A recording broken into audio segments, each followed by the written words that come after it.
All right, everybody, thanks for being here for this meeting of the airport. We had a closed session and we have nothing to report for that. And so let's start with the Pledge of Allegiance. Mary, you want to lead us? Sure.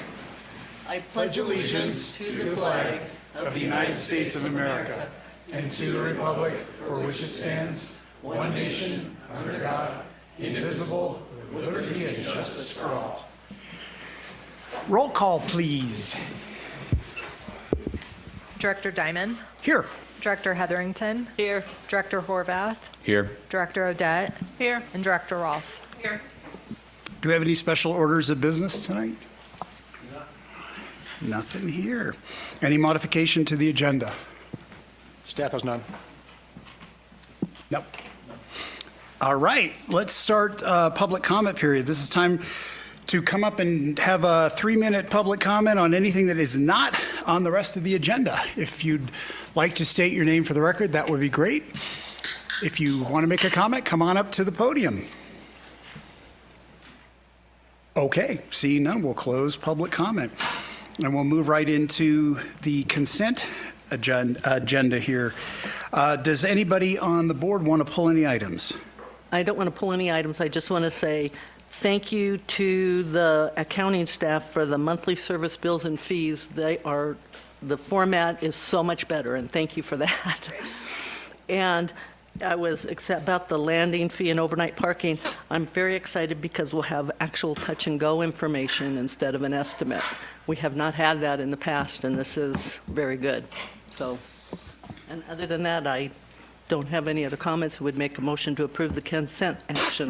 We need to go around. Does anybody on staff want to pull anything from consent? We do not. Does anyone in the public want to pull anything from consent? Now I'll make a motion to approve the consent items. Seconded. Okay. Do we have any public comment on the consent? All right. All in favor? Aye. Aye. Consent carries. I know we'll move on to special presentations. The first one up is Truckee Donner Recreation Park Partnership with TTAD, and we are asking, because of the number of presentations that we've got, we want to kind of limit them to 10, 15 minutes tops. So try not to go or less. That's going to be hard. I'll try my best. So, good evening, Chair Diamond, members of the board, members of the staff. Thank you for having me. I'm Sven. I'm the general manager of the Truckee Donner Recreation and Park District. And I think as far as the holidays go, I think this is a great thing to do at the end of the year. And I was here a couple months ago under the context of the bike park, and I thought, yeah, heck yeah, I got a lot of good stuff I'd love to share. As a measure of overview or orientation, I know Greg is maybe the least familiar with us. I don't know. Maybe I'm presumptuous. The Recreation Park District was founded in 1962. It's an independent district. We are bi-county. Our 250 square miles start at Kingvale and move east to the state line from Sierra County line down into Placer County, where about 12 square miles are a part of our bi-county district. We have a service population of about 29,000 people. In fiscal 24, our basic revenues, 53% is property taxes, 38% program rental fees, 9% grants, donations, or interest on our cash accounts. And comparably, we have finished our audit in fiscal 24 at about 15.3 million, I believe was the number. So we ended up having a favorable year. I think it was mostly in property taxes. We do pay about 10% of our annual budget to service the debt that we have, which is pretty much on the pool and recreation center, plus the loan that we share really for the irrigation at Ponderosa Golf Course. Next slide, just a general overview of the small district but impactful district that we have. On the west side, we've got West End Beach, the Donner Lake Boat Launch, the Donner Lake Public Piers. We've got Meadow Park, that's number 7. Veterans Hall, Community Arts Center, Regional Park, Ponderosa Golf Course, Riverview Sports Park, the Rec Center and Pool, and to the east, Glenshire Partnership with the school, and Floreston. Some people actually forget. Funny thing about Floreston, we can't find any sort of operating agreement. We think we've been like taking care of the railroad's land for a while, and we're trying to figure that thing out. So sometimes around day, I couldn't skip this one. I'm sorry. We are very impactful in this town with Preschool and school-age care partners with the families. Music in the Park summer concerts is a huge thing we're proud of, and we've expanded into spring and fall. We're, known with the fireworks and so many youth sports and other events and so forth. All of this stuff really is because of partnerships. Even the ice rink, which just opened last weekend, and because snow is scarce, it was hopping and stuff. That is only made possible because of our lease with the sanitary district and stuff. About 2/3 of our land is under leases, including the stuff that some of the properties that we do with the airport.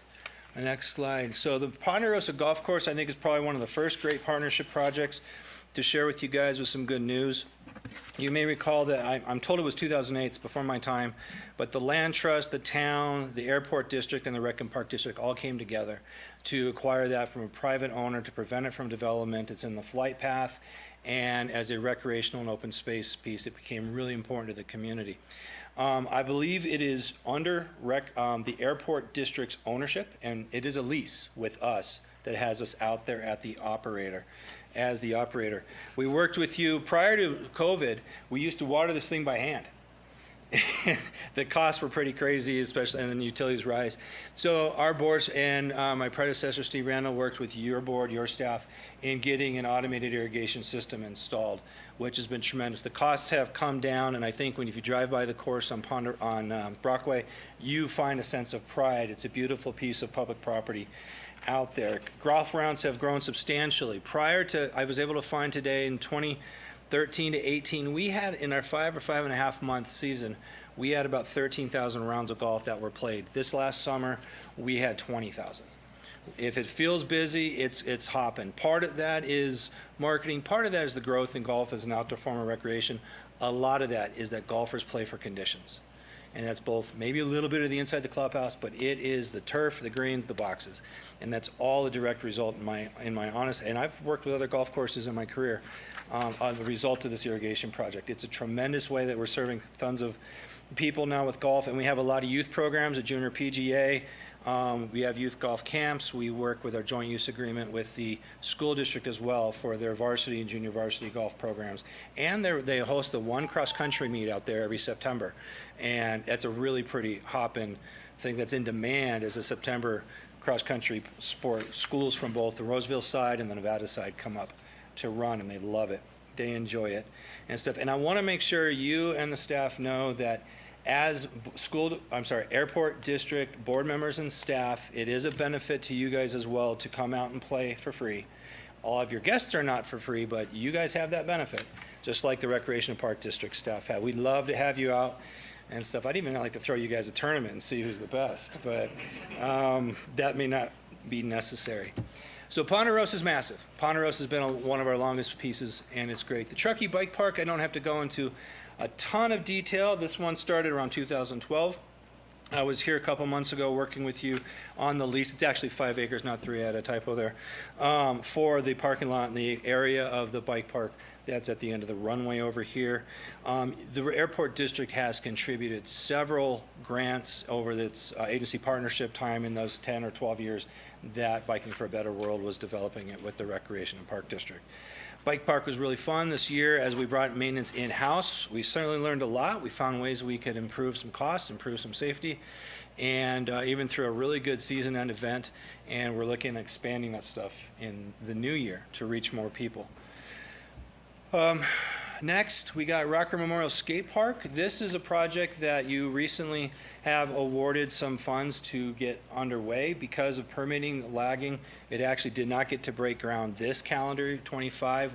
I have discussed with Rob the request to extend that into the new year so we could get going in the new year with improving the sites and catalyzing so much more of what the Rocker Skate Park nonprofit group is doing to fundraise and with the district. And one of the other things with respect to that project, our MOU with Rocker, because it will eventually become a recreation and park district asset to operate and maintain, and it is on land leased from the PUD, is that when they're substantially completed, about 70% of fundraising or in really good and valid promissory notes, the Rec and Park District's coming in with the final 30% to close it down. At a $3 million project right now, that means we have $1 million that we're coming in plus carrying costs. Still got to get it there, but it's one of the things we have. So the skate park is looking really exciting. With this rendering, you can see the existing skate park kind of shaded in the north. This is about a 25,000 square foot expansion. And Rocker, Colin and his team have been working on this from about 2011, 14 years in. A lot of blood, sweat, and tears. Love to see this go because this takes an existing multi-purpose called a blue square park and makes it green circle, black diamond, and some real exciting public spaces out there. And because it's very visible off Brockway, likely to be very secure and crime-free and stuff. You don't tuck skate parks back in the shadows in certain places. So we've got that. One other airport grant just to update you guys on before I go to the next slide it was in 23, the airport district granted an agency partnership for the pickleball project. That project did not get going. It was really cart before the horse in that application. We did return that funding to the airport district back in January. So the next slide really covers the two biggest facilities that we operate that you at the district have made significant investments in the times of their construction as well, and that's the pool and the recreation center. This last, in 2024, 14,000, 15,000 swim lessons. That's a small group of 3 to 6 people. Kids went 1,600 private lessons. We also teach swimming lessons to the 2nd and 5th graders in the school and stuff. And really, when we look at the assets, a pool is not just fitness. A pool is not just recreation, leisure, family time. Those are all great benefits. It also teaches a life skill. It's a real important safety piece. So we've said we've got to become a swim lesson factory. If these kids never make swim team, who cares? We've got to make them water safe, and we've got to show them they can enjoy water. And we even have swim lessons for what we call the Goldens, our seniors and stuff. And we work with them in several projects. And there are people, all of our ages that never bothered to learn or were worried about it. And teaching people of all ages really matters. So the Aquatic Center continues to be an extremely important public facility that serves a ton of people in this community in so many ways. We're really proud to be able to do it. And then the Recreation Center, which I think Friday is its 16th anniversary from opening, coming up here. 16 years, it still looks like new. The Recreation Center is too big, too massive, too complicated, too involved to measure anything. But yeah, pickleball is jamming in there. It's the indoor courts, and season is going. Child care and preschool, I've already mentioned elsewhere in the presentation of the impacts that we have, and just great public spaces. So those are the facilities that we have at the Rec District that I'm aware of the airport district either being the landowner, the leaseholder, the partner, the funder, or simply users of our spaces. I think as all of us as partners in public districts, we're really proud of them. I think it's things that make our community rock, and we're fortunate, and I'm fortunate to be able to lead that team. Looking forward in the new year, we are working on several things with you at Ponderosa. We're working on the Defensible Space Project. Actually, I think this fall, we're doing more cutting out there. Because our master plan shows winter snow play is eager, mini golf might be a nice addition over there. We're thinking of ways to do more on the property. Of course, that would be in conversation with the leaseholder, the lease owner, in making that happen. The Truckee Bike Park, I mentioned a couple months ago that we're working on a lot of permitting paperwork. It's just kind of finishing a lot of those things and bringing new events in the new year. Rocker, we're looking to break ground. At the Recreation Center, one thing that the conversation last couple months or years around fire, emergencies, the library's emergency shelter, working with emergency operations, all of the things that were touted for the library, which are good, legit, and valid, I'm not taking anything away, that's lacking for the large recreation center is backup power. And so if we're able to find that, we're working with James Blattler and others at Nevada County Emergency Services to try to identify sources. The gymnasium is huge, the community rooms are huge, there's bathrooms, there's Wi-Fi, there's ADA, it's a great facility under the Red Cross where we've got a partnership. And so we're looking to find generator for the recreation center. Our comprehensive master plan we've been working on all year, it's going into our board packet this Friday. We will present it to our board next Thursday, December 11th, and then have a 5-week public comment period and then probably an adoption in February. And that, of course, will guide the staff's work at the Rec and Park District for the next 5 to 10 or 15 years. We haven't had a master plan since 1989. So it's time for a new one. And because funding is a challenge, one of the questions our board has asked the master plan people is, do we look at some sort of voter initiative as well? It could be as simple as trying to increase the pool property tax. The pool is subsidized about $500,000 a year the Gulf. And so if we could even just increase some of the parcel tax that is paying for that, that would alleviate a ton of operations to keep that asset moving. So that's the kind of thing the master plan consultants design workshop are helping us vet. And finally, one thing that's important to us is continuing to engage the community. We have recently undergone a whole lot new intentional efforts in doing as much as we can bilingual. The employees, this is the second time we've had the current program brochure in both languages, especially our service. At our pool, we've got a ton of Spanish-speaking, Spanish first-speaking employees. We'll do Spanish-only nights and invite in, lots of community partners. It's just a new thing for us, and I'm excited to see it grow. In a nutshell, we're small, but we're like a Chihuahua. We're small but mighty. We do a lot. We're very lucky to be able to be here, and to do this with you, with all of our other public district agencies. You got great staff. I love working with them. I love working with you guys in the other ways we engage as well, and just excited to continue. We're really grateful for your support in the past and your partnership today, and we'll see where we go tomorrow. Thanks, you guys, and happy holidays. Thank you, Sven. Any board questions for Sven? No board. Okay, I think we'll continue on with the rest of the presentations and then open it for public comment at the end of all of that. Okay, so next is the Aviation STEAM Program's annual review. Who's taking that one? Yep, board, we have a number of presentations, kind of very similar to what Sven did, just to kind of give an update on some of the STEAM partners we've had over the year and what they've accomplished. So we'll start the first with Boys and Girls Club. I'm sorry, you have a separate one. Let's go with Mission to Mars. Yep.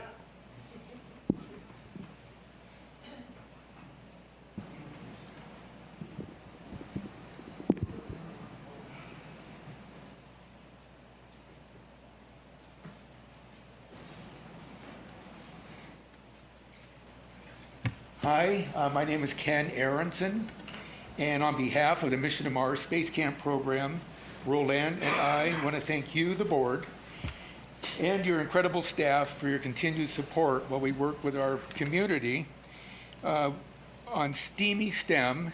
The A is for aerospace and the Y is for youth, in aviation and aerospace at the Truckee Tahoe Airport. This year, we're starting our 16th season doing the Space Camp program. We started in 2010 with 1 camp and 9 kids. This past year, spring, summer, fall, we had 5 camps and 60 kids that came through our program. The program's pretty much the same. You've heard about us talk about it through the years.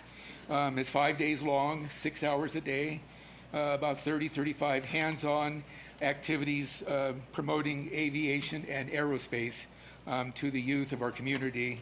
The ages now are ages of 8 to 12 that we handle. We have some pictures. I can walk you through the pictures of our program. So the Civil Air Patrol is one of our members that works with us. That's Pat McDonough. And then we also include the cadets. You'll be hearing about them soon, but we want them to participate. Many of our kids that come to the camp, 8, 10, 12, become the cadets. That's almost where all our cadets come from. And so Ryan and Hale. JJ? No, that's his Hale.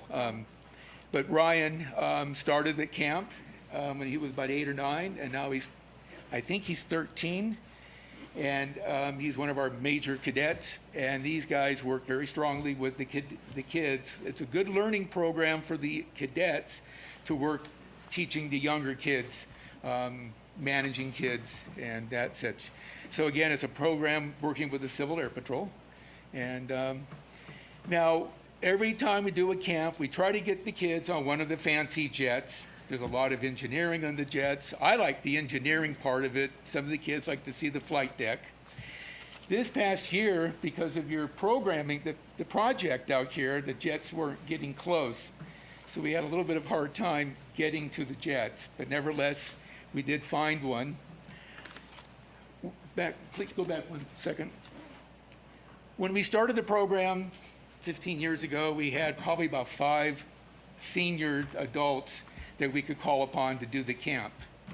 Well, through the years, we're no longer young like we were, and many of our members have kind of disappeared. We're down to pretty much the two of us, possibly three, plus the cadets that helped. So there's a gentleman there, second to the left, Roland, a couple of kids, and a guy with a green hat. He's my father. Now, he and my stepmom came up to help for a little while. My stepmom is 90, and Dad is 99. Wow. So we get the young and the old to come up and do space camp with us when we need their help. So just wanted to point that out. So we do build, we're on Mars. It's a 5-day program. The 3rd day we land on Mars. The 4th day we build our city. So they built their rover called Lucky, and it's just like the other rovers. But the kids get excited.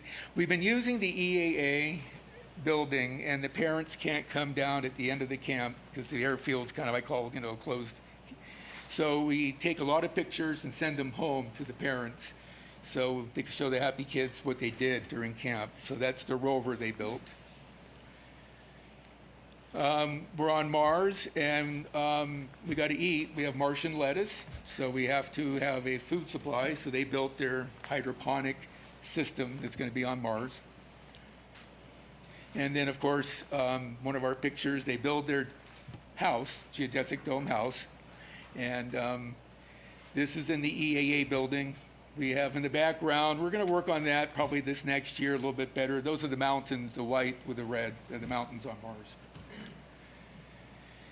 Now, we did one camp. We couldn't get onto an airplane. It just wasn't working. And the last hour of the last day of this camp, we're down at the EAA, and 3 Black Hawk helicopters landed right in front of us.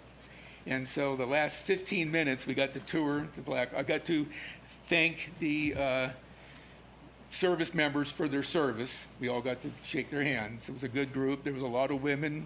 There was 3 helicopters, and then they gave us a pretty quick tour of their program, the Black Hawk military. Good tour. Is there anything else? That's it? Okay. So again, we've been doing this for a while, and I just wanted to make a comment real quick. Parks and Rec is who we worked with. Truckee Donner Park and Rec is how we get our kids.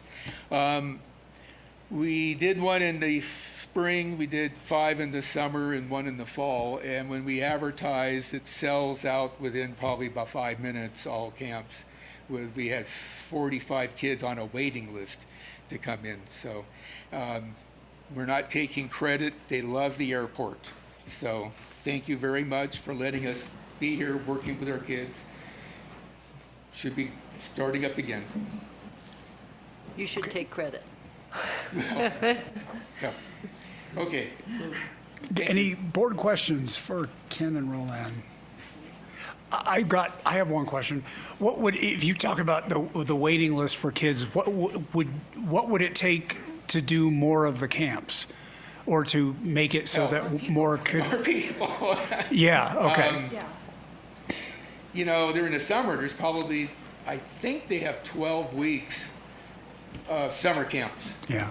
And we use like 3, one per week. More help. I mean, and I know if we have an air show, that takes time. We can't do it during the air show period. We can't do it through July 4th. We tried doing it on Saturdays, because then we could bring them in like in the fall and even in the winter. Going down to the EAA, we really can't get there when it's deep winter because of the snow. Right. Our facility maybe comes. We can't get kids on the Saturdays, though, in the middle of the winter. They want to do sports. So we did work with some schools, home schools. They provided a teacher, and they're off on Fridays. That's their field trip day. And we worked pretty well with them on Fridays, and we got full kids. But unfortunately, we're trying to recruit. You're not, until you're 99, you guys can't take it.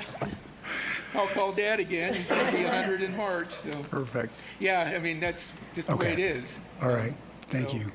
We'll try again. You can continue. Okay. Thank you both very much. Thank you. Next up is the wildfire mitigation projects. Director annual Diamond, we have review. one more presentation. Oh, for sorry. STEAM, for Civil Air Patrol. Sorry. Jack and Maggie. Good evening. I did not bring fancy slides or pictures, so you're just going to have to close your eyes and imagine what I'm talking about. So we'll roll with that. Just to let everybody know, and I think you guys are aware, but just to kind of reiterate, so in Civil Air Patrol, our missions are cadet programs, which I'm the deputy commander for cadets, so I run the cadet program. Aerospace education, which ties into the STEAM, and emergency services. So those are our three main pillars as Civil Air Patrol as an organization and an auxiliary of the United States Air Force.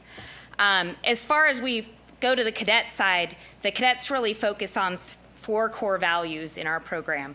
And so those are integrity, respect, excellence, and volunteer service. And in my role, one of the things that's really important to me for youth is that we are focusing on supporting our community, our state, and our nation, which is part of their oath.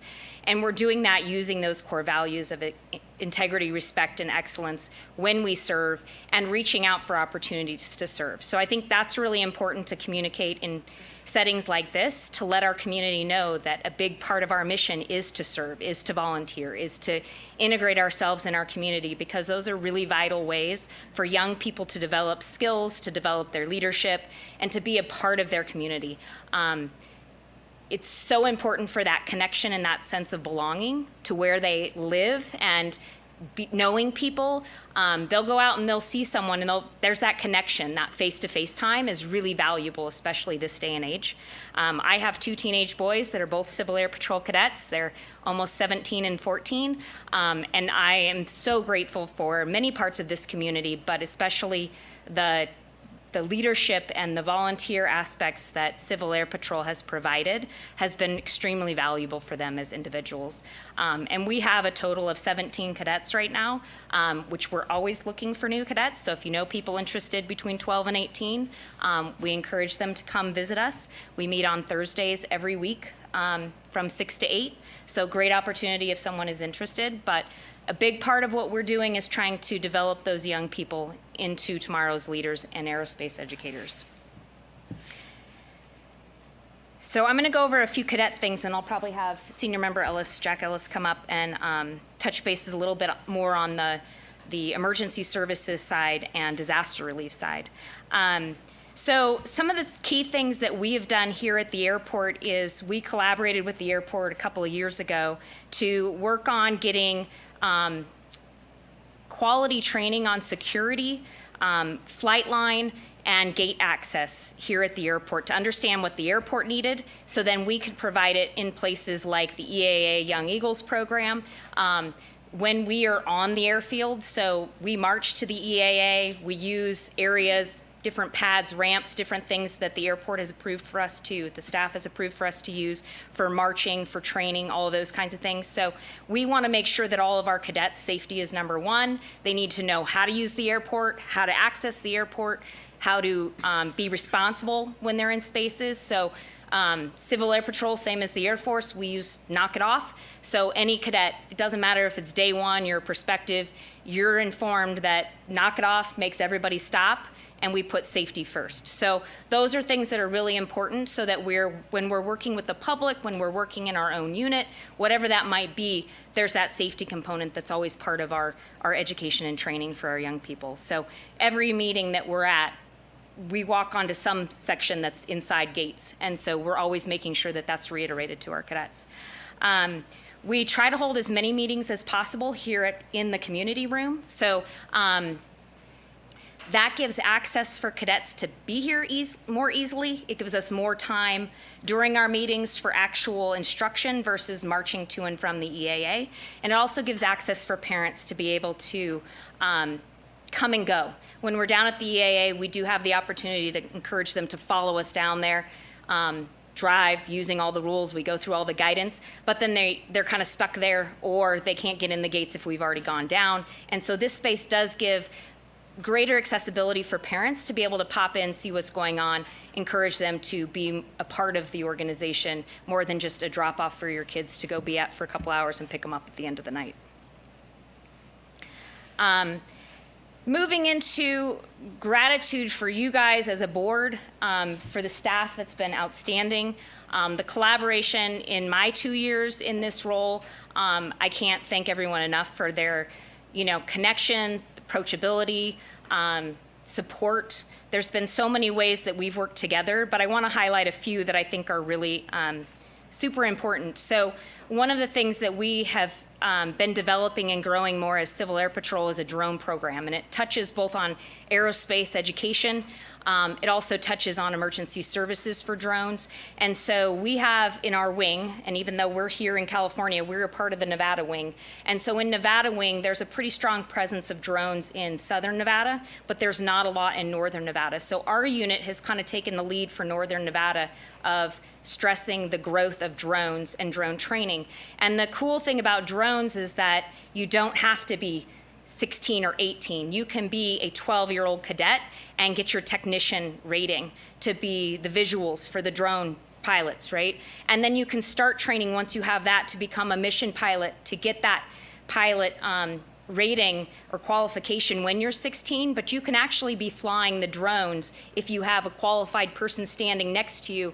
Once you've gotten through the first part, you can start working on that training. So it's a unique way that you can have cadets and what we call senior members. If you're 21, you're a senior member, work together. And so we had one of our trainers from Southern Nevada come to Northern Nevada for training, and ended up being hosted here in Truckee for that training. And the first day, the weather wasn't good. So we reached out to the staff, and they were phenomenal in providing us one of the executive hangars as a place to do our basic level training. So we were in a hangar, closed in. It was super stormy outside, and we were flying around our little buckets and doing our, return to home and landing and whatever. So that was amazing, because had we been stuck going outside, that day of training would have been canceled. So we were very appreciative of the space and the opportunity to continue our training, even though the weather wasn't agreeing with us. Nevada wing, and every wing in the country does a cadet competition for the wing, and our wing was running short on resources, so they decided they were going to cancel our cadet competition. I wasn't too keen on that. A number of people from our unit and a couple other units in northern Nevada rallied together. We approached the airport and said, hey, could we host it here? And they were all on board, so they provided us space here in the community room. We utilized the EAA. We had a backup plan for a hangar if necessary, because it was April. Weather can be questionable. It did snow that day, but it cleared up enough in the afternoon for us to do our outside drill ceremony. Testing outside. But another way that the airport really stepped up and helped make an event happen that otherwise the wing would have had canceled. So that was really huge. We worked with the Roundhouse for their maker show, and there was collaboration with the airport on having a static display for aviation. So we partnered up for that with helping on the airport side, helping on the Maker Show side, and we had 16 volunteers that manned all of the parking for the Maker Show in the new parking areas that were created, and then also ensuring the security area for the static display. And they did have incidents where there was a sheriff helicopter needed to be moved out, and so they made sure that everybody, things were roped off, people were where they needed to be, make sure there was security, safety, all the things necessary for those aircraft to be able to take off and do what they needed to do without any issues. And then just the STEAM conversations that have happened, we've been grateful to be included in that and part of the conversation, and talking about opportunities and ways that we can serve. Aerospace education is really important. I actually am an employee of the Parks and Rec and teach on Fridays an enrichment program, and I actually utilize a lot of Civil Air Patrol curriculum where they provide me different robotics kits, engineering kits, all sorts of different things, and I use those when I teach. So there's lots of ways to integrate the STEAM beyond just Civil Air Patrol into our community. And then different school programs, we've partnered with Twin Ridges to do some support with them, and we've partnered with other entities to try to provide that, plus the work that has been done to help the EAA with some additional STEM education. And I'm almost done. And then the other part that I actually want to share my appreciation for as well is that the communication and the social media presence, you guys have been great on if there's something we have coming up, like our open house, or we recently partnered with Wreaths Across America for putting wreaths on the veterans' grave sites. I've sent them over to Mike, and he's been great about getting them up and sharing that. So that's been great to help us with the presence. You guys have a much larger social media presence than we're allowed to have. So that's really helpful for us to keep our name out there and to support various things that we're doing. So I want to say thank you for that. And then as far as Wreaths Across America, you guys made a donation, a sponsorship, and so thank you very much. That's huge. We really appreciate that, and it's really important to us. We're actually going to the Fernley Veterans Cemetery on December 13th, and we're placing wreaths across all of the gravestones at that cemetery. So do you want to come up and touch bases on the last couple things? But once again, I just can't thank you all enough. I appreciate the time that you give, your energy, your support, and immensely to the board. You guys are huge in all the things that you help with, so thank you very, very much.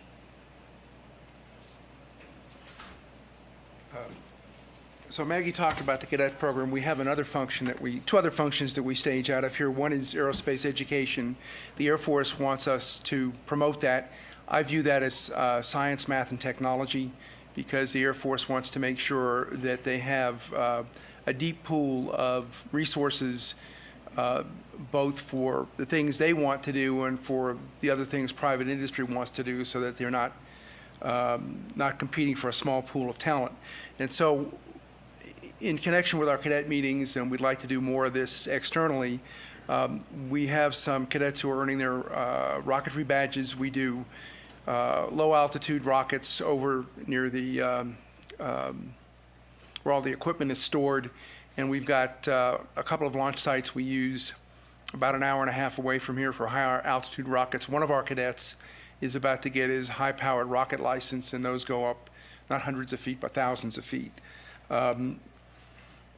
We would also like to collaborate more closely with the schools. The Civil Air Patrol makes a lot of aerospace education resources available, and it's not a matter of we have a better way to do it, let us come show you how. It's a matter of we have these resources. We'd like to share them with you if you're interested, but we're not going to tell teachers how to teach. I'm an engineer, not a teacher, professional teacher. The other thing we do here is stage search and rescue and disaster relief operations, and we've participated in several of those. Probably the best known operation that we were part of was the search for Steve Fawcett, which is now, I wouldn't say ancient history, but old history. We flew a lot of sorties out of here looking for him in the mountains. He was eventually found by a hiker. But we've participated in other operations. We were a small part of the search for Kylie Rodney a few years ago. We've looked for lost hikers in Nevada. Our squadron is actually part of the Nevada wing, which is an administrative detail, but we also support the California wing, which is administratively responsible for all the squadrons in California. So we've been involved in searches in California and Nevada for lost hikers. We went looking for an airplane in near Tonopah, Nevada, and we were one of the few airplanes in the West that's capable of doing that search, because the valley floor was at 5,000 feet, the mountain peaks were at 12,000 feet, and our aircraft happens to be, and our pilots happen to be ideally suited for that kind of search activity. And one of the things you provide us with is a hangar for that airplane, so it stays out of the weather and stays out of the snow.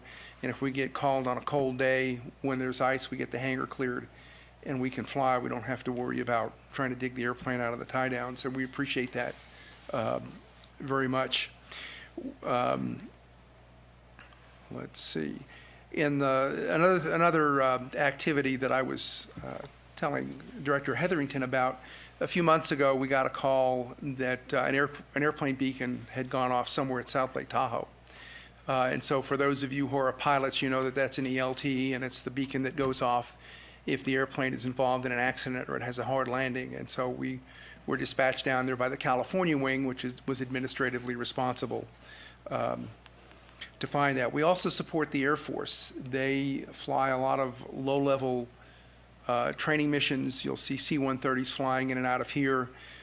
Sometimes you'll see helicopters flying at low level. And one of our jobs is to survey the routes they use to look for cell towers and windmills that have gone up before they've been placed on the charts. And then finally, when I came, there were complaints among my colleagues about the fact that we never got called. But the California wing has recognized that we can provide pilots during the week when a lot of their pilots are busy at work. And so we're becoming a bigger part of their operation. And since we sit on the border, we can operate in California, we can operate in Nevada. We may find ourselves operating in Oregon as well, because there's not a whole lot between Sacramento and Medford. And so the work that we do here and the work that the way we're trying to expand our footprint is aimed at supporting the states and the communities locally and further out with search and rescue and disaster relief. We'll have a communications exercise this weekend at the EAA building using radios that we had your permission to put up antennas for in a west-wide exercise that assumes that the Cascadia fault and the San Andreas fault ruptured at the same time, and the internet's down, and all there is old-fashioned radio. And so if you're here on Saturday and you happen to have a chance, stop by and you'll see a little bit about what that's like. Any questions? Any questions for Jack or Maggie from the board? All right, thank you both. very much. That's it for that? Okay, now we're moving on to wildfire mitigation projects. We're going to start with Chief Smith from CAL FIRE, cover an overview of projects for 2025 that were awarded earlier this year, just shy of $2 million. And of course, this is our second full year of roughly $2 million going to local fire districts, fire agencies to do a large variety of wildfire mitigation work. So, Chief Smith. Next slide. Good evening, Board. Thomas Smith. I'm the Field Battalion Chief for CAL FIRE in the Truckee, North Tahoe area. I just want to thank you guys for this opportunity to provide this year in review of the fuels reduction work. Just a few years ago, in a room just upstairs, we had a leader and a vision and a whiteboard, and now we're here presenting the second year of some huge work. So over the past year, the airport districts played a critical role in funding and supporting hazard fuels reduction projects, not just on airport land, but across every partner fire district, California State Parks property, and throughout the broader wildland-urban interface. This investment didn't just treat acres, it strengthened an entire regional network. What we're demonstrating here is that fuels work is not done in isolation, but it's done in coordination, it's done in collaboration, and shared commitment to community resilience. The airport district leadership has shown that when agencies work together, the value goes far beyond the acres treated. The true benefits are relationships we build, the force multipliers we create, and the efficiencies we unlock by working as one. This region is setting a standard, one that the rest of the state is looking at. Our work is a model for what cross-boundary collaboration can look like in California. Today, we'll go through our districts and walk you through what several of this year's projects, prescriptions that guided them, and photos that speak far louder than the words that we can offer. These images show the results, the effort, and the shared commitment behind each treated acre. So thank you guys, and then at the end, we're happy to answer any questions with the appropriate person for it. So thank you, and then we'll start off with the next slide. Chief Chisholm. Thank you, Chief Smith. Good evening, Chair Diamond, board, staff, members of the public. My name is Brad Chisholm. I'm the Fire Chief, Olympic Valley Fire Department. Before I jump into the projects that I want to share with you this evening, I just also want to express, continue what Chief Smith said about our appreciation for your willingness to recognize the issue in your district, listen to the experts, and take action on that.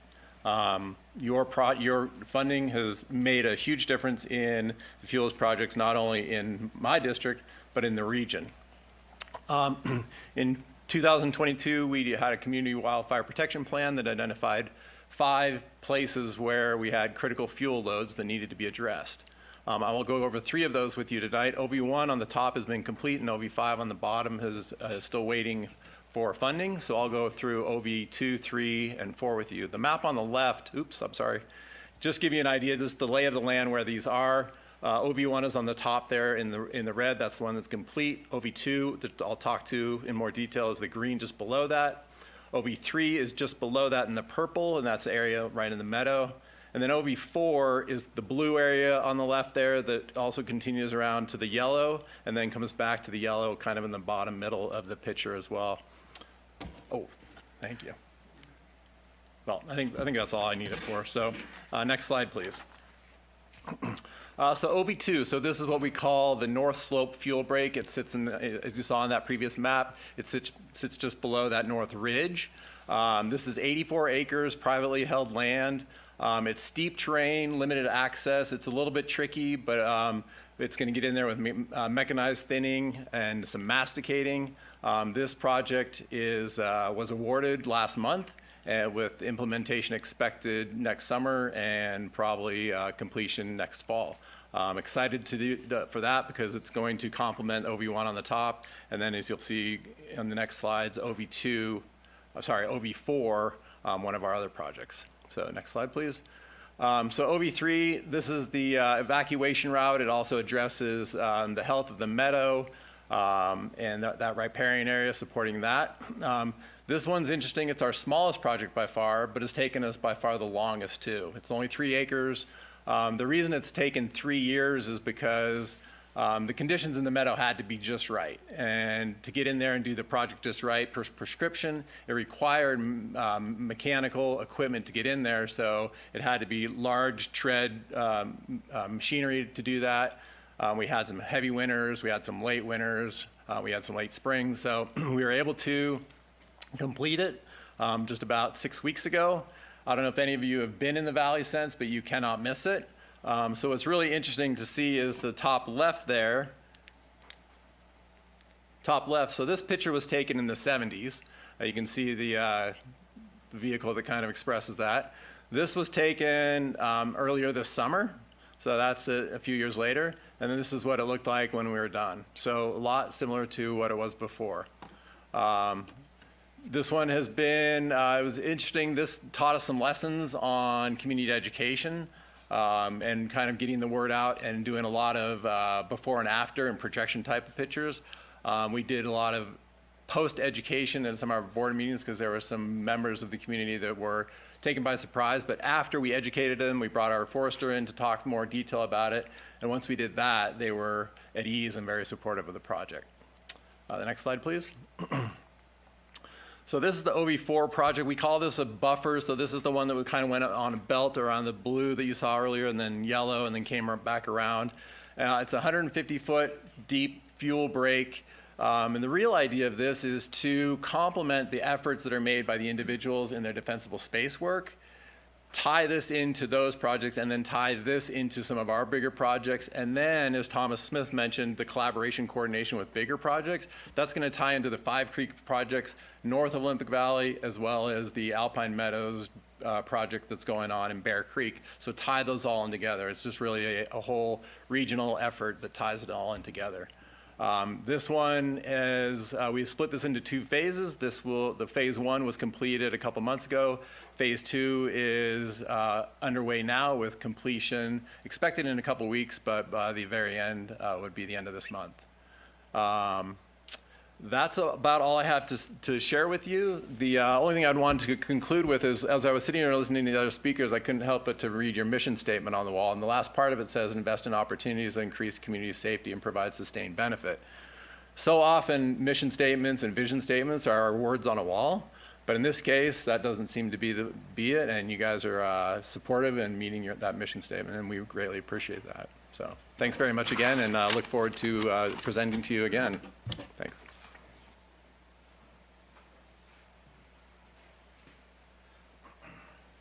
Good evening. My name's Dylan Sheedy. I'm a registered professional forester for the Truckee Fire Protection District. Nice to be here tonight. Thanks for having us. You can go to the next slide. So your investments this year with the fire district in Truckee was substantial. We completed the Glenshire-Hurstdale fuel reduction project with majority of Truckee Tahoe Airport District funding. This is a project that's been talked about for a long time. I grew up in Glenshire, and I've been driving by the same piece of thick, unhealthy, degraded forest ecosystems along Glenshire Drive most of my entire life. And so completing this project we're super proud of the outcome. The project was completed ahead of schedule and under our anticipated budget. So the 460-acre project in Glenshire is a strategic shaded fuel break. It achieves multiple benefits and objectives, including increasing forest health and resilience, reducing the potential for catastrophic wildfire, improving wildlife habitat, improving the soil conditions, and ultimately providing a strategic operational area for our suppression resources to hopefully do their job when we do have an incident near Glenshire and can hold that fire outside of the community before it enters. I want to highlight that because of your substantial investment this year of $800,000, Truckee Fire, you allowed us to increase our mission and continue to do more. And so we were able to complete an additional 300 acres this year of high priority projects in our district with Measure T funding because of your investment. Originally, we were thinking this was going to be our only project this year, and that was what our budget was going to be and our only focus. And we're in the business of saying yes to doing more. And we were able to tackle, two additional high priority community wildfire protection plan projects because of your investments, and we so appreciate that. We can go to the next project. So this is the project area in Glenshire. It's east of the Glenshire community and follows a major evacuation route, both for the Martis Peak Road community and for the entirety of Glenshire. If we do need to send people to Interstate 80, that evacuation route is now secured and is safe. This is, this project is quite literally a commercial production logging operation in a residential setting, in people's backyards.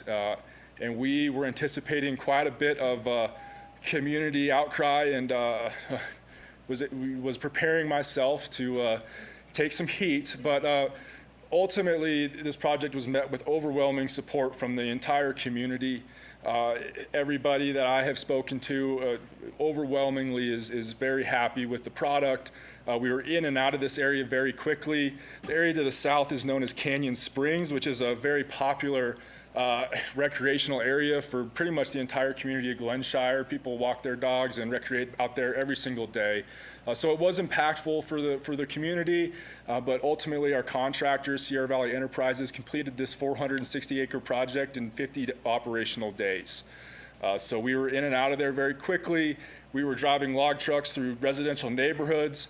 We were doing things that most communities probably would not appreciate or accept or understand why. And we were very fortunate to have a community that is supportive of this type of work, and we look forward to continuing it.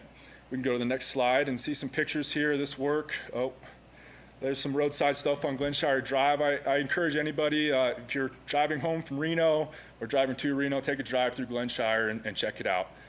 Next slide. There's right here, right behind homes. You can see those conditions are much improved. It does look like a park out there now. Next slide. Same thing. Go ahead. Next one. That's the Glenshire Drive there, evacuation route before and after, and I think that's it. That's all I have. Oh, there's one right in the backyard of off of Glenshire Drive there. So our contractor knocked it out of the park. It was a great project. We're super proud of the outcome, and thank you for your shared investments in this mission. Thank you, Dylan.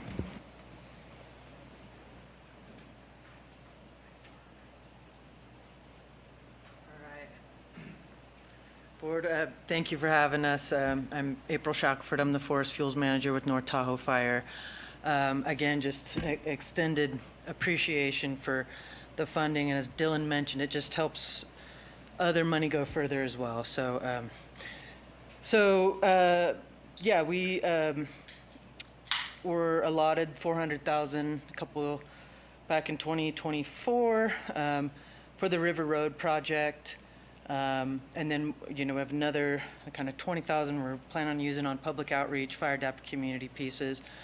Some of the highlights is just the planning process, the full archaeological, biological review on federal property. The biggest reason we wanted to do this work along the highway is that's where our models are predicting like the biggest impact to safety and assets. So, so there was a lot of moving pieces working with federal, state, and 5 different private properties to get everybody into agreement to get this work done. Additional permitting needed to remove wood from federal property and other things. But ultimately, once we can get all those planning elements out of the way, the contractor started September 22nd, finished in just over 2 months, which has just been just a huge relief. It's like really great to get this work done. And as you drive along the corridor between Alpine Meadows and Tahoe City, it's all very visible. And a lot more work kind of planned to complement that work and complete other work that needs to happen in the corridor. And then really with that, I just have a few pictures before and after. There's the map of where it is. Again, kind of showing the private parcels in yellow.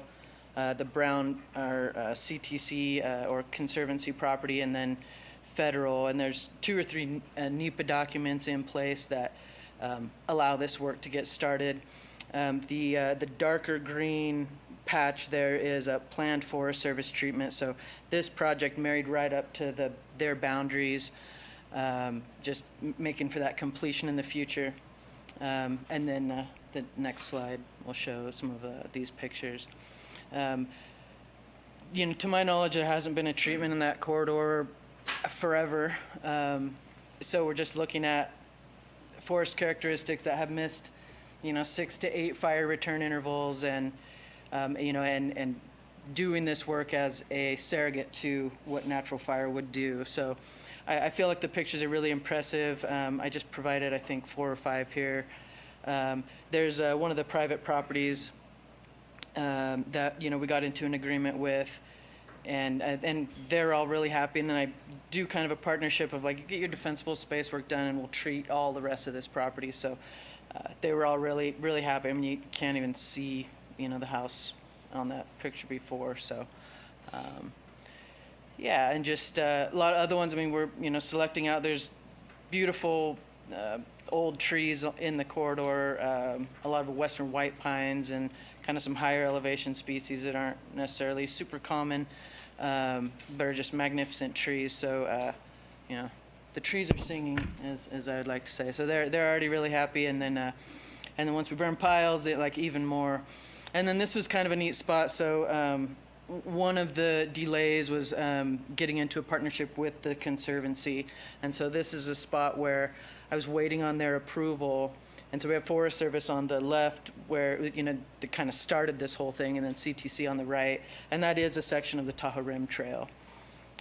So I just like to sort of put those two together. And then real quick, there's a Where's Waldo in there too. Over on the left in the middle is my Forest Service representative. You can barely see him, but anyway, I thought that was a good one to share. And then since then, we did get into that agreement with the CTC, which is great for me as far as working with these federal and state partners and being able to manifest treatments in the future. And then I think I may have, or maybe I don't have any more. Yep, well, that's me. So thank you all very much again.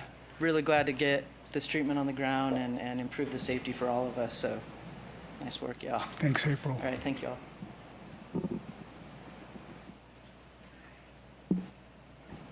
Who's up from North Star?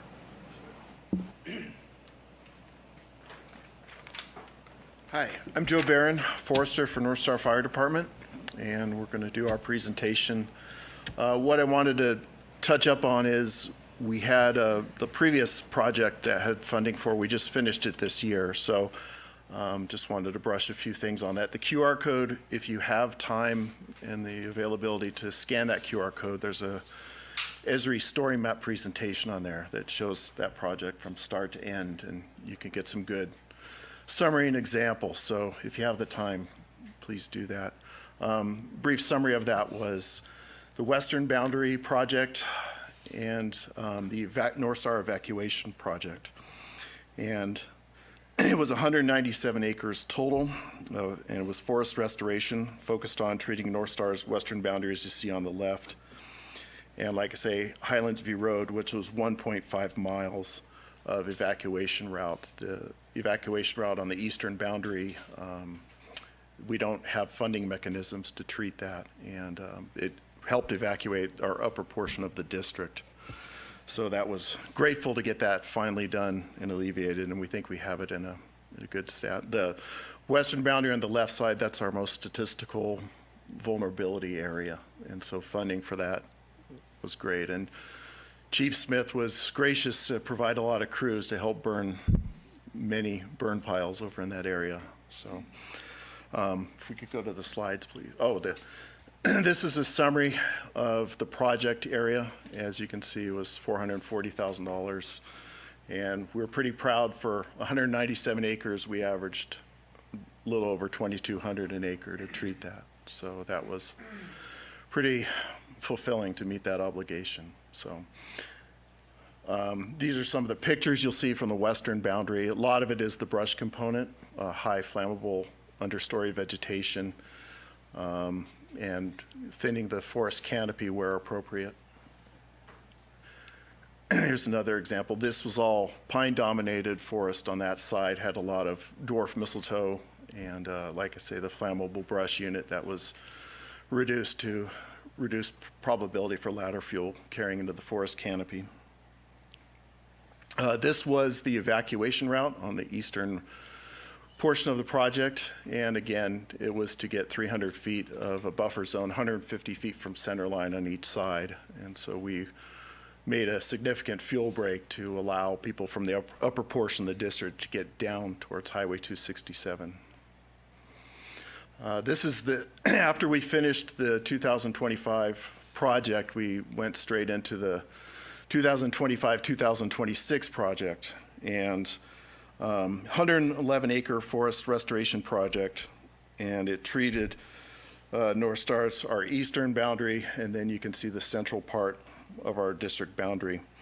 To date, we've treated 53 acres, and the project area in the center that's hash marked has been completed. And that project, we had 300-foot buffer zones along each side around there, and that center got a contiguous fuel break now put into place. So fire is not able to make an aggressive run uphill towards the homes, and the canopy spacing is a much more acceptable level that we have that we can manage for fighting wildfire, and it brings the forest back to a historical level. Again, so what we're funded this year is $400,000 to treat those 2 project acres, and right now we've averaged $3,600 an acre. We're going to come into some complexities into the second project area because it's very dense. It's initial treatment that we're coming into, so this is going to make it a challenging project coming into the spring. But the 53 acre, we've stopped project work now for the season this past week, and assuming winter is coming, we'll be going back into the spring, yeah. And these are the slides. Want to send my appreciation for Cooper Johnson in the back, my forestry assistant. He goes out and takes these photos and remembers the exact photo point. So he'll go out and take about 100 photos, and he has to go back and remember where these photos were taken for before and after. So again, you can see the forest thinning that's been done, as well as the vegetation component that's been removed in the understory. And these are along the trail system along there. And that's it for my presentation. Thank you very much for all the funding and your time here. Thank you. Thank you. All right, good evening. My name is Rich Adams, and I'm with California State Parks. Local state parks in this area include Donner Memorial State Park at Donner Lake, and it's actually a large ownership, includes Schallenberger Ridge and Coldstream Valley, and many areas you don't necessarily just know that is part of the state park. Another state park nearby is Burton Creek State Park above Tahoe City, and then also Tahoe State Recreation Area right in Tahoe City. And then the project that the airport has funded is at Ward Creek State Park. So I'm here to provide an update on what we're doing at Ward Creek. Ward Creek is along the west shore and right next to Highway 89, the evacuation route for the west shore. And we are 17 months in on an 18-month project, so we're getting near the finish line.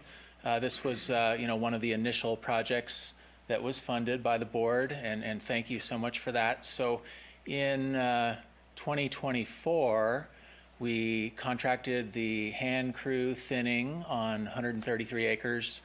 That was all completed. Forest was thinned, and the piles were constructed in 2024. Overwintered, and then this past summer in 2025, the piles turned from green piles to seasoned or cured piles. And I really like to allow that time so that when we burn the piles, they fully consume and they burn complete. And this photo here on the left, I took that photo yesterday. So I'm super excited to be implementing the burning phase on this project. So we just started on Monday. We didn't do any burning before the Thanksgiving holiday. With prescribed fire, I am an expert in prescribed fire. I've been doing it a long time, and it's all about the environmental conditions and the weather, and then of course having the resources. And one of our great partners is CAL FIRE, and CAL FIRE is out there helping us. So it's state parks and CAL FIRE working together under the right conditions. And what we've accomplished so far is right about where that label says 133 acres work area. We're working right along the highway. We're working in between those neighborhoods, and the neighbors have come out and thanked us for implementing this work, and they really appreciate the community safety, the benefit to the escape route. And it's my escape route too. I live in Tahoe. That's my primary escape route as well. So I am well invested in this area. But yeah, thank you again to the board. I'm anticipating that we're not going to complete all of the burning before Christmas. I'm not going to burn over Christmas. So I really just have 2 more weeks. But I'm going to continue building off of the highway and provide that evacuation route as much completion as I can. And then we'll look to the future to, that's going to be the park forever. So I promise State Parks will continue to take care of that place. But yeah, thank you again. And yeah, I'm thrilled to share that photo there on the left from yesterday. So thank you, and I'll hand it back to Chief Smith. Thank you, Rich. Good evening again, Thomas Smith, and we'll go to the next slide. Real quick, I just wanted to give the update on the Wattle Ranch, and it's VTP VMP. And what that means is you guys entered into what is called the VTP, or Vegetation Treatment Program. And that provides that fire-prone area and lands all the environmental documentation in perpetuity to continue as a good land manager. When we entered into a vegetation management program with you guys, what that does is it focuses on the use of prescribed fire, with CAL FIRE assuming that liability for conducting the burn. And then we'll go to the next slide and talk a little bit about that. So last October, on the map right there on the left, we implemented Unit 1, the top of those red shaded units, 4 of them. And then we ran out of our burn window, and we implemented that far left side 1.5 and 1.6 this spring. Back in June, we prepped and broadcast burned 23.3 acres to finish Unit 1. Then we spent this summer prepping Unit 2, and this October we were able to successfully implement that broadcast burning as well. So what this area went through was, in the late 2000s, early teens, it had a full thinning, commercial thinning, mastication done. Then it went through about that decade and change with leaf litter, surface fuels building up again. And with a little bit of prep work, we saw the opportunity to bring back good fire and mimic that natural fire return interval. So we were able to get with about 60 acres last year and then another 23 acres in the spring and 65 in the fall, another 88 acres. So next slide. Right there, that's a good picture of low intensity surface fire. That's what we're looking to bring back. That's mimicking that natural fire. And just some of the tools we're using is mapping. So we're using this PDF file map, and then we're the blue dot moving on it. We can track all of our firing and everything as well. Next slide. And then some of those value-added benefits that come with this collaboration and this project, the training that it provides all of our resources. We brought cooperators in, and we'll go over that next, but training as a strike team leader, that's managing a set number of resources with a leader, so 5 engines with a leader, common communications. Engine boss, that person running the engine and overseeing the crew on it. Field observers, they're taking the fuel moisture, the humidity, reporting it, documenting the fire behavior, all of that coming together for our decision making, not only right then, but for the following days. Mapping and intelling, utilizing technology. That picture on the left is our Intel platform, a fixed wing aircraft with EO and IR cameras.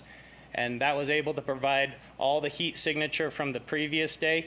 And the straight line across right there is actually a skid trail. And we had brought fire down. This was our second day of firing.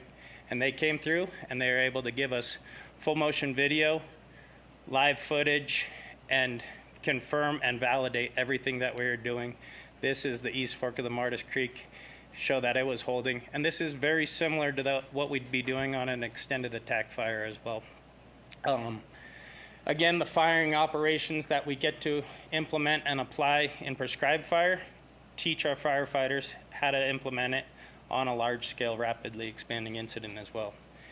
And then to be able to continue doing this, become the expert that Rich has become, and groom our people to take over this and continue to utilize prescribed fire, that prescribed fire incident commander, along with that command and control. Huge training opportunity. Next slide. So all in all, and I think you can click it one more time and it'll show a video. It'll just pan through.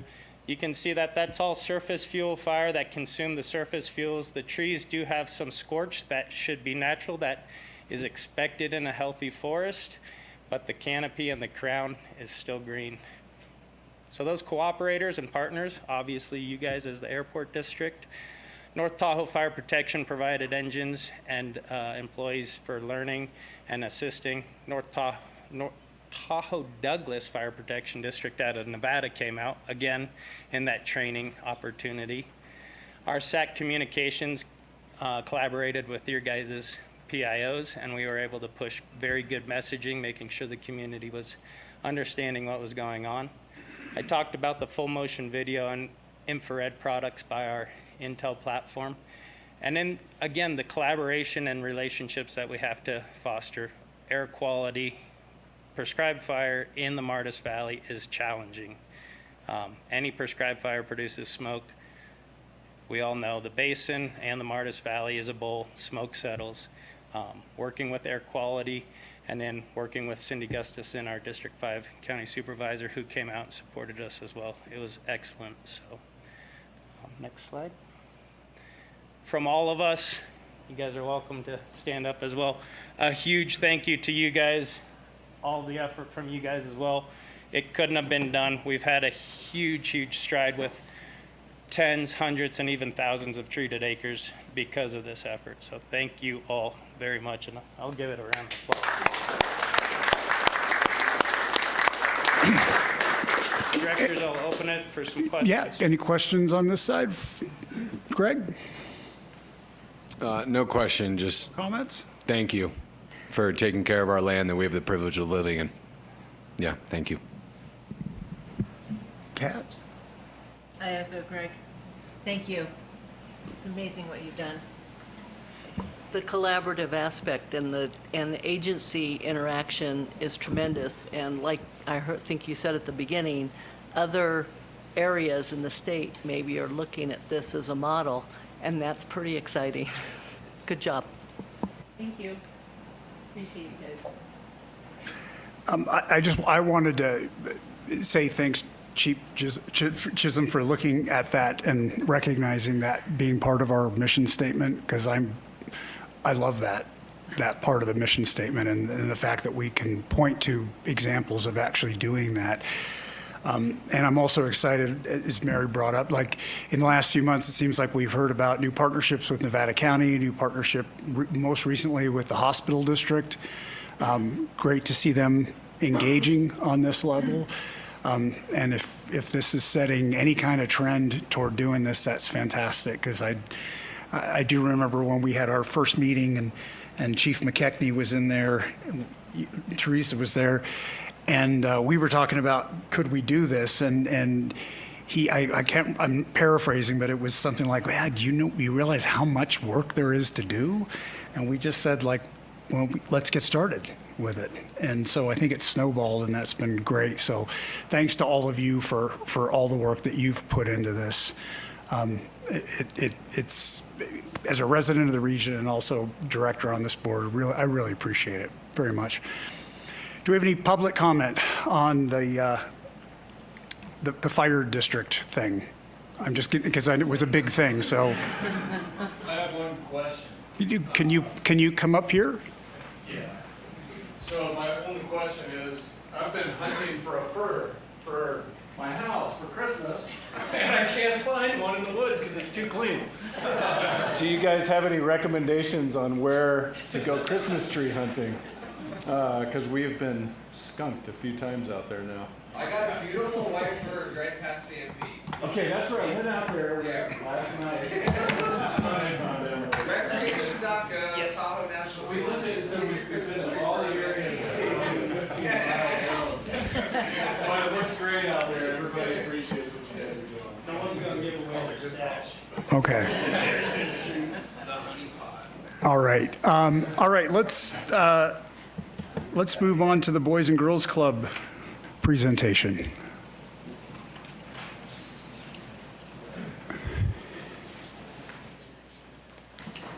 Well, hello. Thank you so much for having me. My name is Mindy Carbajal. I'm the Chief Executive Officer of the Boys and Girls Club of North Lake Tahoe, and wanted to give you an update today of everything that's happening at the club from a general standpoint, but also in relation to our partnership with the airport district as well. You want to? All right, so we are currently in 4 locations: Kings Beach, Incline, here, and 2 locations here in Truckee, one at the elementary school and one at ACMS. Currently, we're serving 1,700 youth annually. That's about 475 kids a day that are walking through the doors of one of our program, and we're serving kids 2 years old through seniors in high school.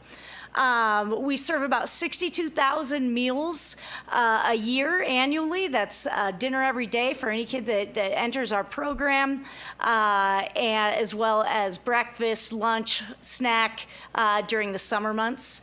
We're currently a $4.2 million annual budget, and we have a team of 60 youth development professionals that help us, really serve kids and our families across the region. We do before and after school programming, so with daily opportunities of STEAM, health and wellness, sports and recreation, character leadership, education, workforce development, the arts, and really our goal at our organization, at our club, in our clubhouses, is that kids come in and there's something there for everyone. That there's something that will fuel their interest. They'll be able to find their passion, maybe their career path, whatever that looks like, to just provide unique experiences and opportunities in the before and after school hours, really out of school time. We run an extensive summer camp program, and really where we've seen our most growth over the last few years is here on the Truckee side. We were, 2 years ago, we were about 80 kids a day after school. Right now, we're serving around 160, 175 kids here in Truckee every day after school. We're booming, busting at the seams. We're doing what we can in hallways, janitor's closets, you name it, like whatever it takes to just make sure kids have a place. But during summer, we run a 9-week program in Kings Beach. This past summer, we had 473 participants.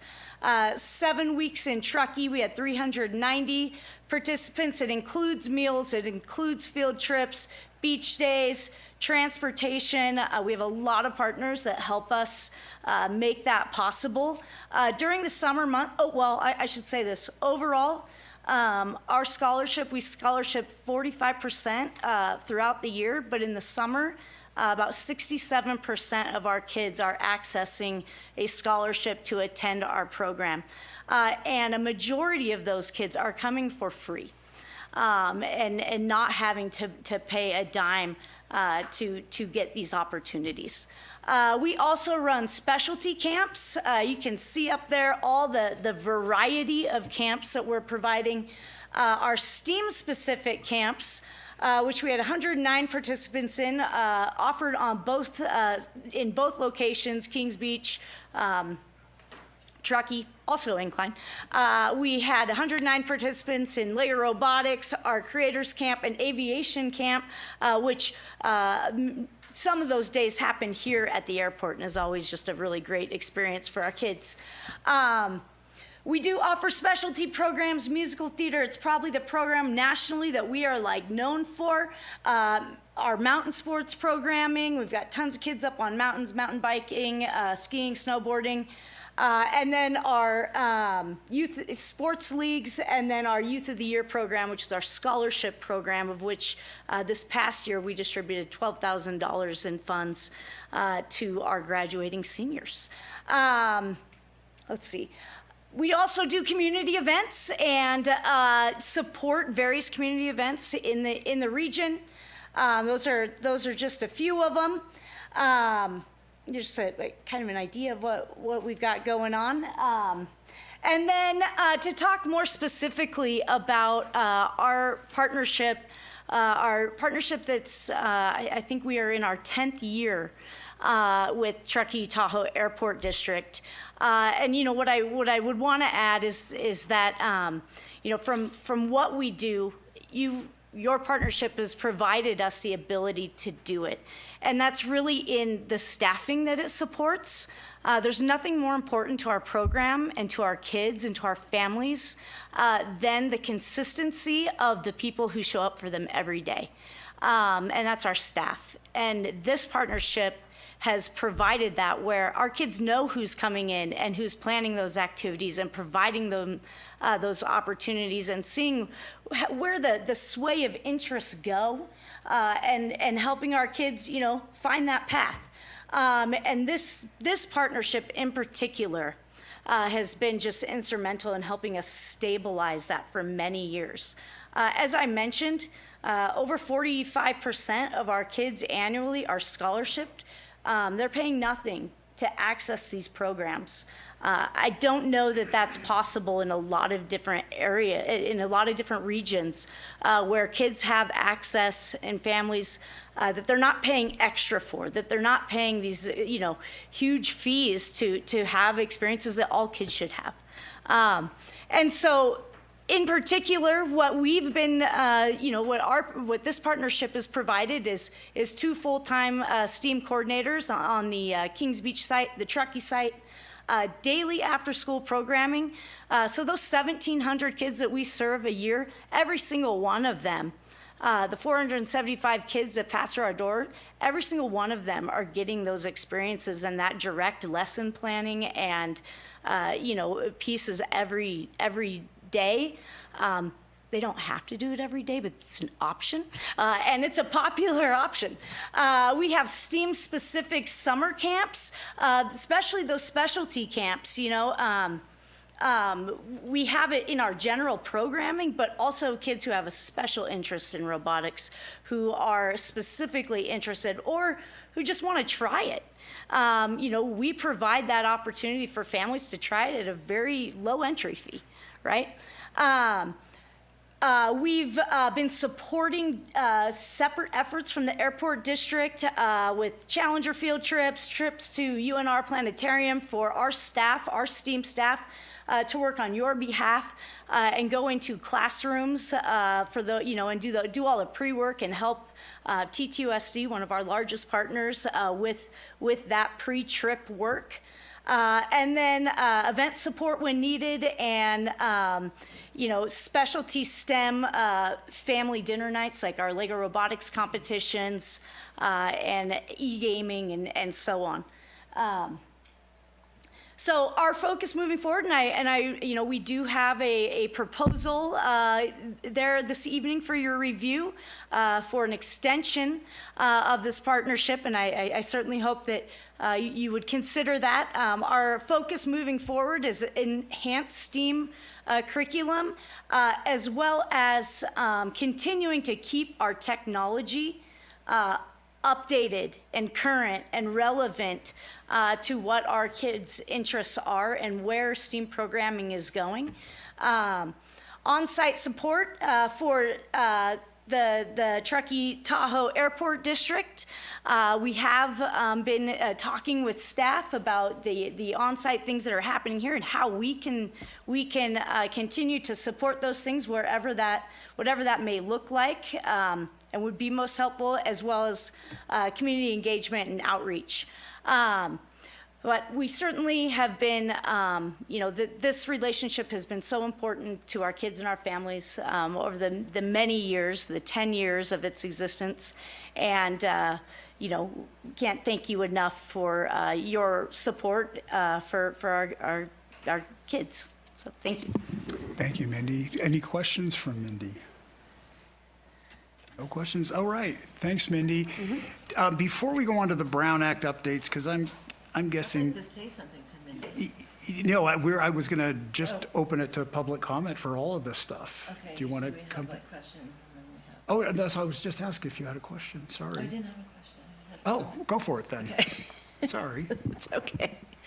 Minnie, it's so great to see you. And I met you, 15 years ago? You weren't even executive director at the time, and you just finished the Kings Beach renovation, and you weren't over here, and you weren't in Incline, and 15 years, I'm sure it seems like a long time to you, but it really is a short time to accomplish everything that you've accomplished. And so I really appreciate everything you did. Thank you. Thank you so much. Do we have any public comment on any of the presentations we've seen so far? Okay, any more board comments on any of the presentations we've seen? Nothing? We're good.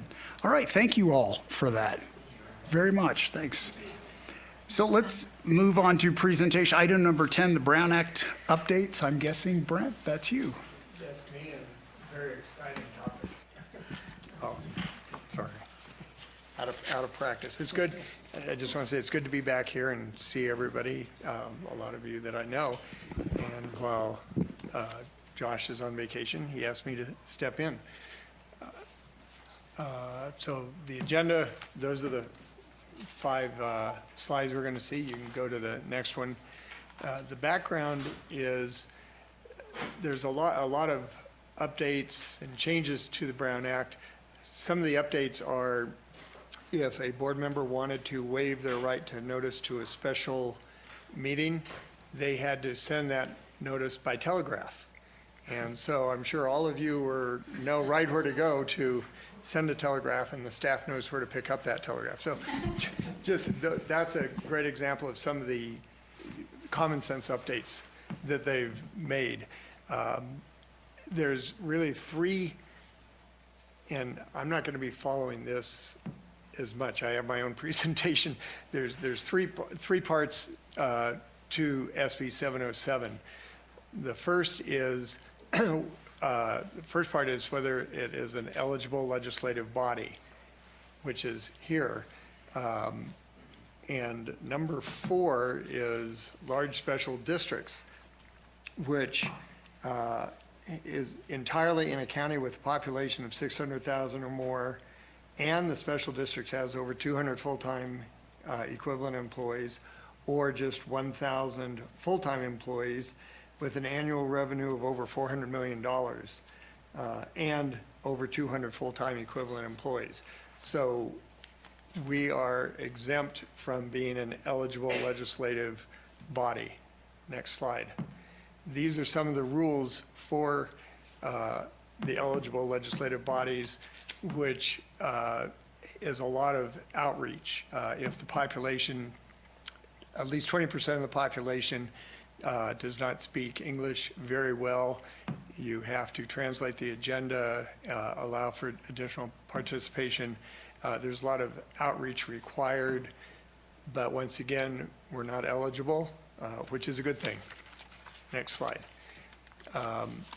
The other 2 parts are the teleconferencing updates and just general rules. Using the traditional Brown Act, if a person says, I'm going to be I can't come in person, where you have to post the agenda, it has to be available to the public at no cost. Those rules stay the same. They have new rules now if there are emergencies, if the person's in the military and has to be more than 50 miles away. You have to make reasonable accommodation for people with disabilities. Some of the changes, well, when the COVID pandemic occurred, there were emergency rules put into place, so people didn't have to come here and share their COVID virus with everybody. They've modified those to keep them somewhat in place. Now the public has to be able to participate by teleconference, either a 2-way audiovisual platform such as Zoom, or a 2-way telephone service with live webcasting. The agenda has to notify the public how to access the Zoom or the teleconference. If there is a disruption, such as the power goes out or the internet goes down, all activity has to cease until that is corrected.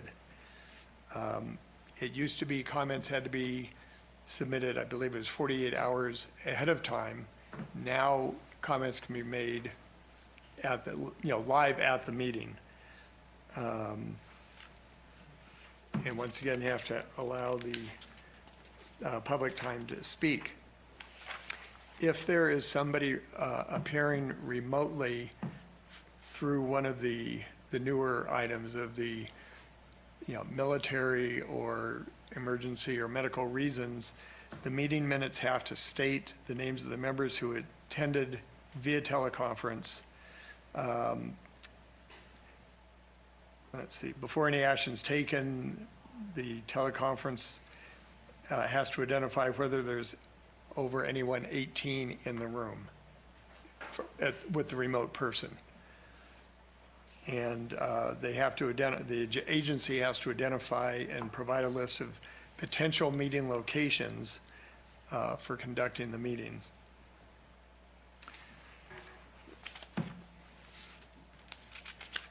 Let's go to the next slide.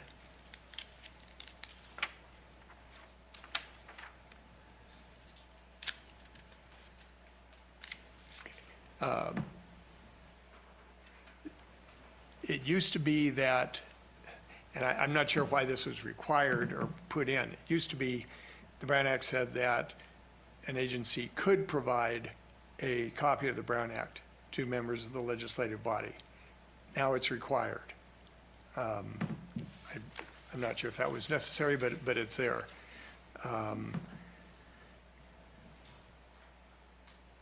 It used to be that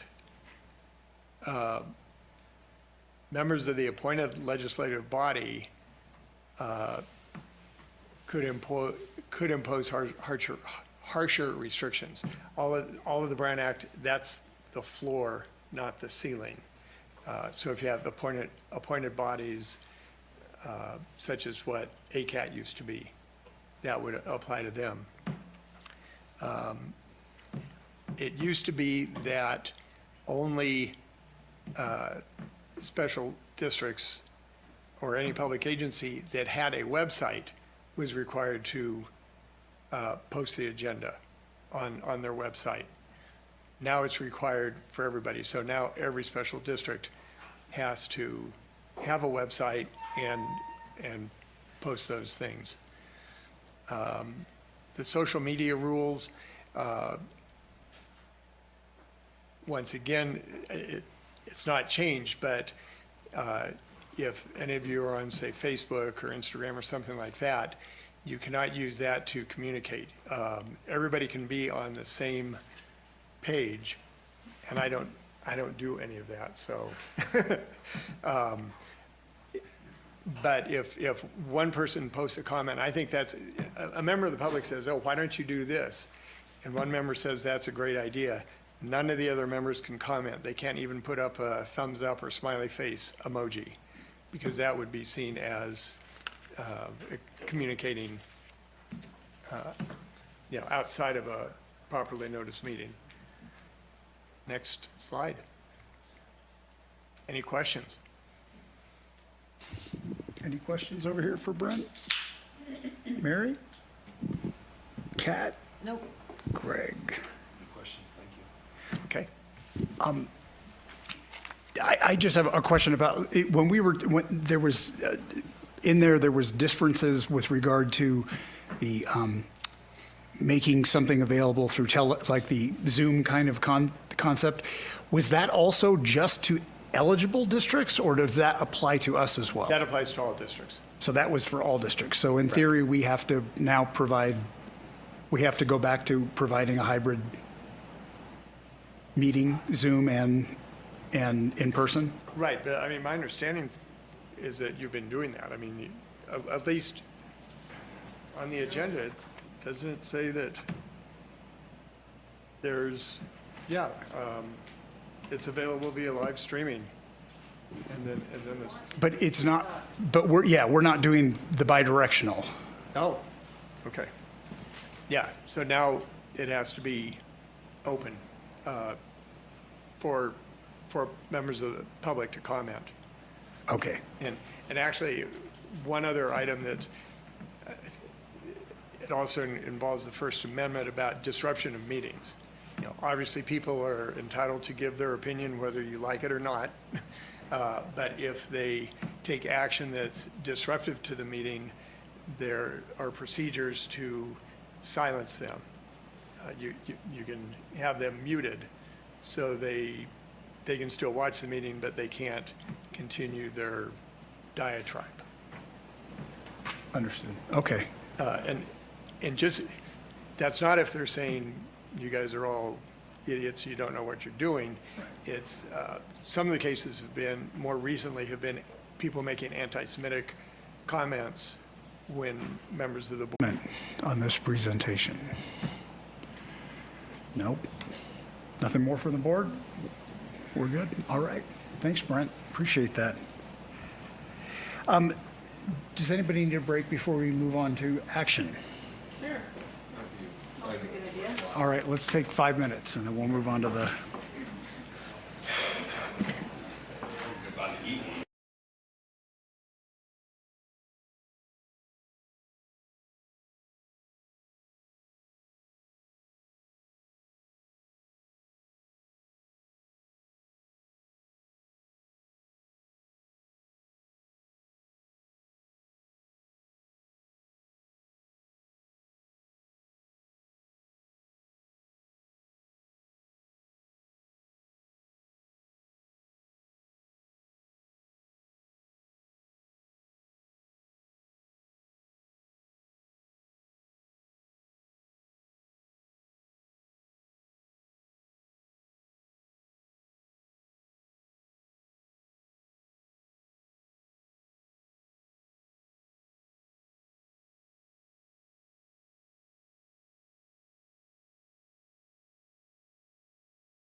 to it.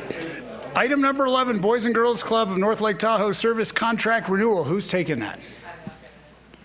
Our Director of Aviation will cover that. In his absence, I will just introduce the topic. Okay. Is that we do have a contract renewal here. We're winding up an existing contract.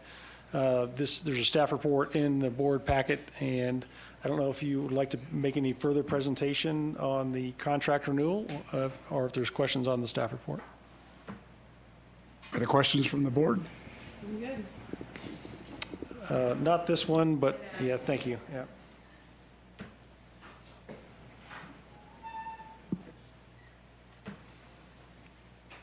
Jeff, any additional introduction on the contract renewal? No, I think the board got a great presentation of what Boys and Girls Club has been doing. And the contract renewals, just to update, current contract for 3 years with, we're computing approximately 3% CPI per year. We don't know what actual CPI, but we would match CPI. So it's pretty straightforward. All right, no board questions. Any public comment? Have a comment, or I would like a discussion. Yep, yeah, okay, we'll go back. Mary? I don't know if it's a question or a comment, but in talking to Mindy, and I'm sorry that Jack and Maggie are gone already, or the Aronsons are gone with Mission to Mars, because that's such an amazing entity, and they need help. And just having had all the fire districts here talking about collaboration and agency working together, and you have staff, they've been doing it 16 years. Could you consider, as part of this contract, working with them on expanding Mission to Mars or being helpers to that entity, because it's an awesome program and they need that help. And collaboration makes everybody stronger, as Tom Smith had in his intro. Absolutely. As far as collaboration, I know that in years past, we have worked with them. We've provided staffing as well as signing kids up in the program, bringing them to that program. Traditionally, they have ran that, like the signups and all of that through the Parks and Rec department. So it's kind of lived a little outside of us. But we would always and definitely be open to a conversation of how we could support. I know that the years we were able to participate, which I think were pre-COVID, it's amazing. Yeah. And so I think there's an opportunity for us to reopen that conversation. And I was thinking that as I was sitting in my chair listening to their presentation. So, yeah. That makes me happy, because staffing, they are of an age, and you have, 60 employees? Yes. Yeah. That would be another great collaboration, and thank you.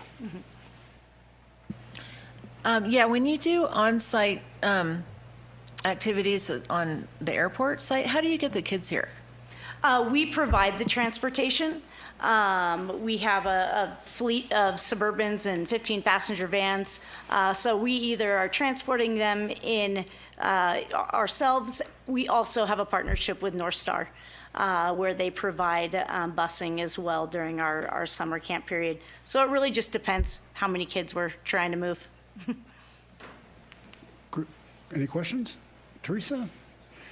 And I'm just hoping that you make that outreach to Ken, that you're there to help him and Roland. We can do that. Great, thank you. I have a question. I'm not sure how to ask the question politically correctly. Is your relationship with the Rec and Park District all that it could be in terms of partnering on programs for kids? I think that currently we kind of exist pretty separately, though we do, come together on certain childcare councils, engage in the community collaborative together, and various, kind of networking groups, best practice style groups. we are always open to working with, and partnering with other organizations. That's how we've grown. That's how we've been able to serve as many kids as we serve now, is through partnership and collaboration. So always interested in those conversations. We don't have anything currently that we are, I would say that we're really working together on. Okay. Do we have any public comment on this item? No public comment? Any further comments of the board? Any motions from the board? I'll make a motion to approve the Boys and Girls Club of North Lake Tahoe's contract for services agreement in the amount of $295,000 over the period of 3 years in support of 2 full-time year-round STEAM coordinators. Seconded. All right, all in favor? Aye. Aye. All right, motion carries. Congratulations, Mindy. Thanks for your work. Thank you so much. Thank you. Okay, discussion item number 12, Airport Office Building Long-Term Lease Request for Proposal discussion. Is that you? Thank you. I'll just cover the introduction on this. There's a staff report in the book. We are coming to the end of a current assumption of a lease of the former Clear Capital lease by Lyft Office. And as we come to the end of that period, as is outlined here in the end of July, this next year, we'd like to start a period of request for proposal for interested parties that are interested in leasing this space, almost 11,000 square feet that we have here, in order to get the most utilization out of that facility from folks that in and across the community that have expressed interest in that space, whether that's an entire space or a partial space. It currently is configured, the majority of that 11,000 square feet, as one complete unit. It's not segregated, and nor has it been used as a segregated space since its construction. This is just an opportunity for the board to discuss this space, its coming potential availability, and our process that we would like to go through to vet interested parties. There are some criteria that we've included in the staff report from the previous version you saw at our last meeting, where we didn't fully cover this topic for a number of reasons. But certainly some of the aspects will be in the RFP that we'll release here based on board guidance today. Would be not only those 4 criteria areas there, folks that are interested in a long-term lease, 5 to 10 years, folks that may or may not be interested in doing capital improvements and what that might cost, the intended use of the facility and how that would support community aspects of business or nonprofit operations. And of course, the experience of those organizations that would apply both in what they do as a principal business and also their financial wherewithal in order to sign and engage in a long-term 5 to 10 year lease. So some of those details are in there.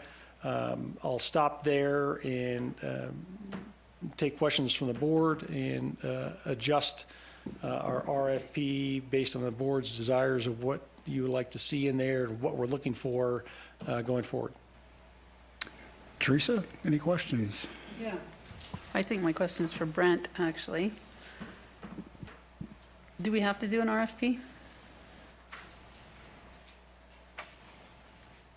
The FAA would like you to do one because they want you to become as economically self-supporting as possible. It's non-FAA, non-aeronautical land. It's owned by the airport. It's land owned by the airport, so yes, you do. That still didn't answer the question, though. Yes, you need to do. We need to do, or the FAA would like us to do? There's a And is that difference there. mandatory? Yes, it is. Where? I should have been more specific in my answer. You can Where? Where are we going to find that? I'm sorry? And what, grant assurances, where are we going to find that we have to do it? I don't know which number it is, but it's in the grant assurances. Well, the concept is that the airport has to try to become, it's not required to, but it has to try to become as self-supporting as possible. And some of the interpretations in other cases are saying, yeah, you have to go out and see what's out there. So the current lease is, the current tenant is assuming somebody else's lease. And in that agreement, based on legal feedback I've had from our counsel, our general counsel, normal general counsel, has been that there's no first right of, of selection for the existing individual that has assumed the lease. And because we have had other people express interest in the space to lease it, the proper methodology would be, as a public agency, would be opening up an RFP and allowing those individuals to submit their interest in the facility, rather than just choosing somebody without a public process. Anything more, Teresa? I'm not convinced. I'd like to know where it's written. And I don't know who else is interested in. We asked Josh this question last time, and I feel like the way he teed it up was it wasn't a legal requirement, but if we've given the choice between being totally transparent and mostly transparent, we should go for total transparency. That's how I interpreted his answer. I think I don't think it was just Josh and me talking. Didn't we all talk about this? Yeah. That's my recollection as well. As I recall, when the building was built, and I think you were on our council then, Brent, it was for Clear Capital. There was not another entity at that time. There was not another proposal for that building. Clear Capital came and said, please build us this building so that 100 people don't leave town. That's how I recall. I believe there was some sort of request for proposal out there. We put out a request for proposal, and they were the only ones. I remember a request for proposal when Art Chapman wanted to build his grocery store on our property, but I don't remember an RFP at the time that Clear Capital was built. I've always heard it was built for Clear Capital. That's right. It was, but after an RFP was done, but they were the only people interested in a building that size. Besides Enterprise, right? I mean, was that already there, or? No, it was carved off. Okay. After the fact? Did you have any questions? No, that was part of the design. It's The like, original, okay. And then we also did RFPs for the car rental. Okay. I think it was Hertz and Enterprise, and during COVID, one of them, Hertz, I guess it was. Any questions, Mary? Just, Brent and I have a different remembrance of the process that happened when that was being built, and we had over 100 people in this room saying, we don't want to move to Reno, we coach soccer teams, we need to be here, build this for us. And there was a lot of tension, a lot of, in the town, there was people who thought that was inappropriate, but it became an asset. It kept 100 families in town. And to that extent, when I see the list of all the entities that... I'm waiting for the question. Oh, I'm not asking, okay. It's Just so we can we'll get to the deliberation part. Kat, do you have any questions?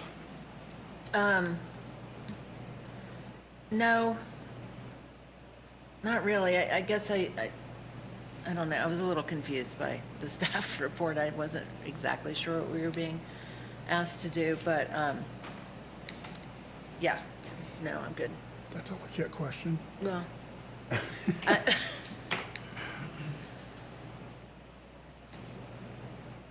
yeah, I mean, I guess the question is how we put the RFP out, right?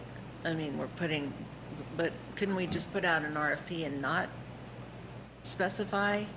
Yeah. Just look at interest? I mean, does it have to be so specific And do we have to decide on improvements now, or is that something we can come up with later? Yeah. Because I feel like Great questions, yeah. we're not being presented with like what the cost is, what the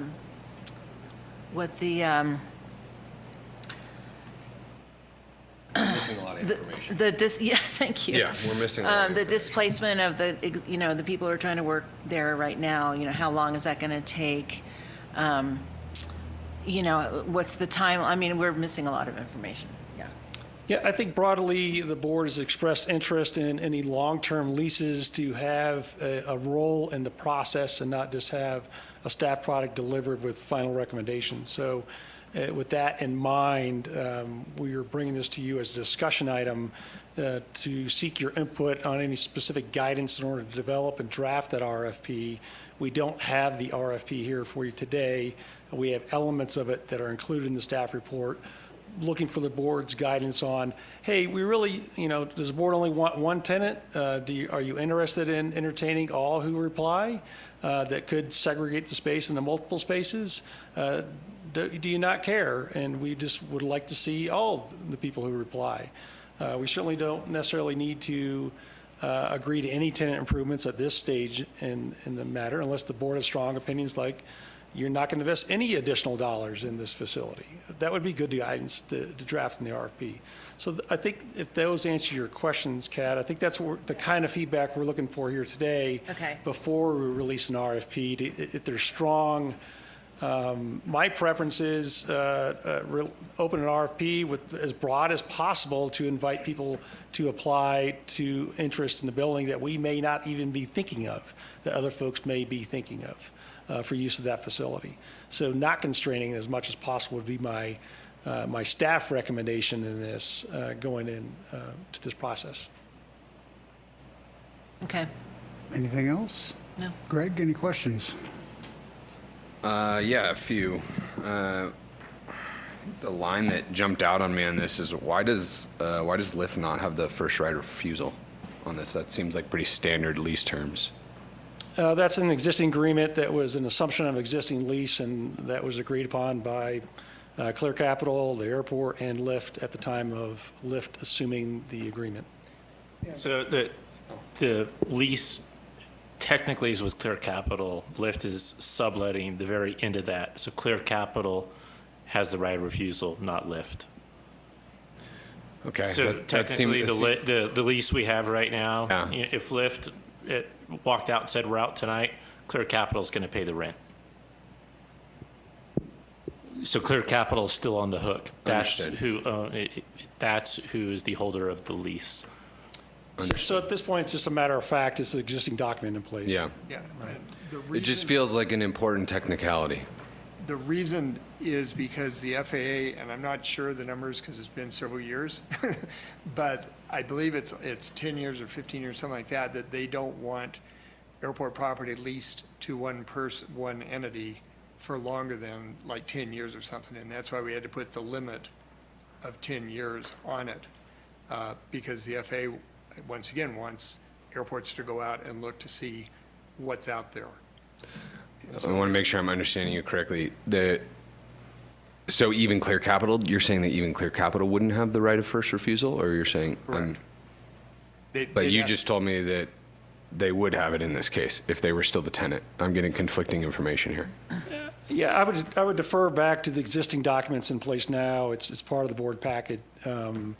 It's drafted that the existing tenant that is assuming the lease that's in place does not have a first right of refusal. Matter of fact, it specifically says they don't. Okay. So that's just a matter of what we're dealing with here. Yeah. Right. Once again, that's part of the grant assurances, that the FAA wants airports to go out and see what's out there. Okay. Next question.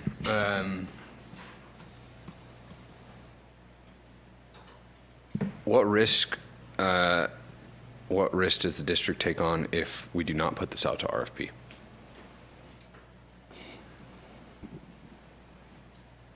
Somebody who has their eyes on it could file a complaint, I think it's a Part 16. Part 16 complaint, okay. To the FAA, and then they come in and do an investigation as to why we didn't do that. Okay. Give me 1 sec. And to piggyback on Kat's question earlier, is we don't have any broad strokes numbers on possible cost of capital improvements from other theoretical tenants? No, we would, as part of the RFP, I would recommend that we would ask the respondents to make a recommendation and a business case for that and the financial request that they'd be making as part of the terms of the agreement. And we'd look at those and evaluate which ones are the most responsive to the language within the RFP and meet the interests of the district. Okay. No further questions. Okay. I do. Okay. What is the timeline if Clear Capital wanted to exercise their extension? What is the timeline on that? And when do we have to make a decision on this? Doesn't sound like we have a decision. Sounds like we're No, being I know. I'm I don't actually- believe, I have follow-up to that. There's a reason I'm getting to my point. I'd have to review that with legal with regard to Clear Capital and that they have divested themselves of their rights with the assumption of the lease or not. So I don't have I'd have to discuss that with legal further. The timeline that we have is the existing leaseholder of the lift expires, their lease expires at the end of July. Per the terms of the agreement, I believe we have until March to make a decision. Does that sound right, Jeff? Yes. The end of March? I guess that's the last of my formal questions, but I have some comments if we Okay. can get there. Yeah, let's involve the public and see if there's any public comment on this, and then we'll go to deliberations.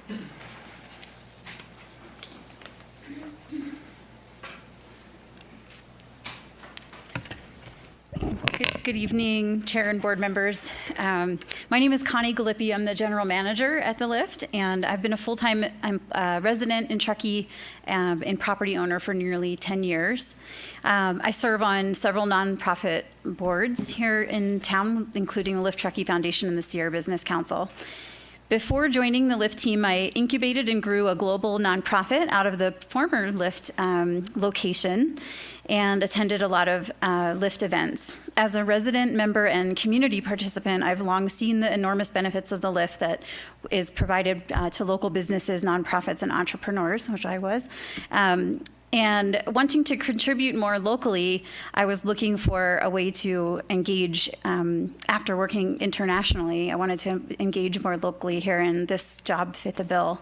So now as the GM, I even more clearly see how our members contribute to the economy, environment, and community, and how the Lyft serves as a vital professional space for meetings, offsites, team gatherings, learning events, wellness programs, and community building in our community. We are often at capacity and we're continuing to grow. However, we have halted all capital improvements and investments at this time given the uncertainty of this process.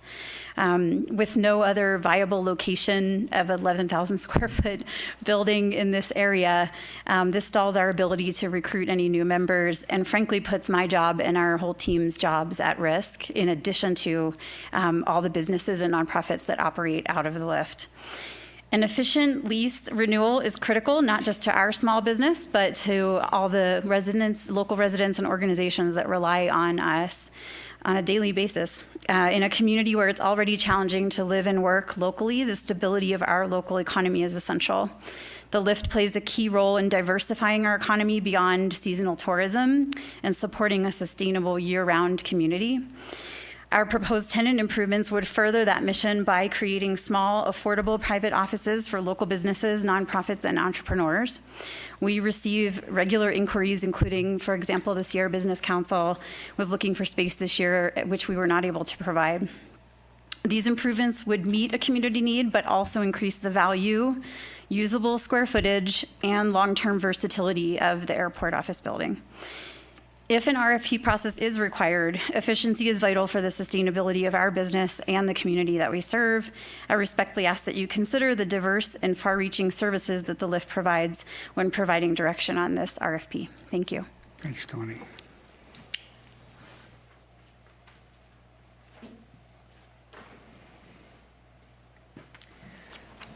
Good evening, board members, Chair Diamond, staff.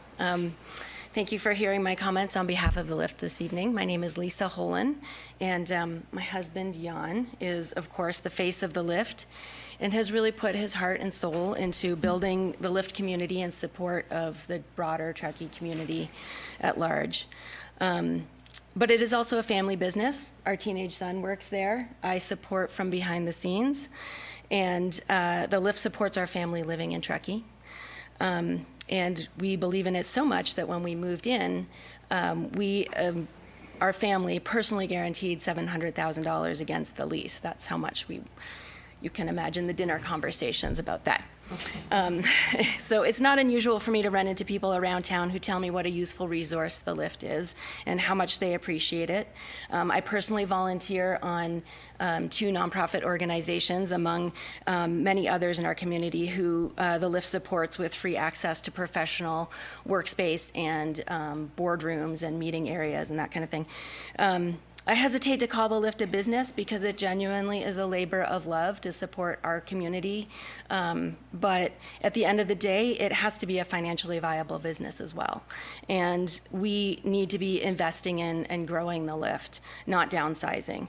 So chopping up the space or moving the business, in all frankness, would force us to close the LIFT. It's not a viable option for us. So currently, as we understand it, we may not know the outcome of the RFP until as late as March. But as a small business, months of uncertainty around the RFP process is a strain, both financially and emotionally. Do we invest, pull back, prepare to close? It ties up staff time, morale, and I can tell you much mental energy. A business in stasis is a business dying. We would not have invested so much of our family resources, financially or mentally or energetically, into creating this thriving business and community asset if we had known it could be taken away in just 3.5 years. So my ask tonight, and I think it's a fair one, is to make the RFP process as efficient and timely as possible so that we can move forward in growing the LIFT and serving the community moving forward and serving the community that we want to. Thank you. Thank you, Lisa.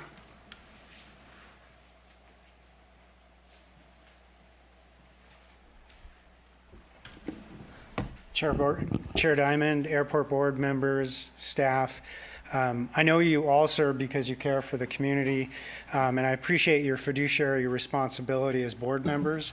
Thank you for taking a risk, for supporting the LIFT 3 years ago, a family-run business. We're in a building 1/3 the size. We were in a building 1/3 the size and 1/5 the cost. We could not grow to serve our community.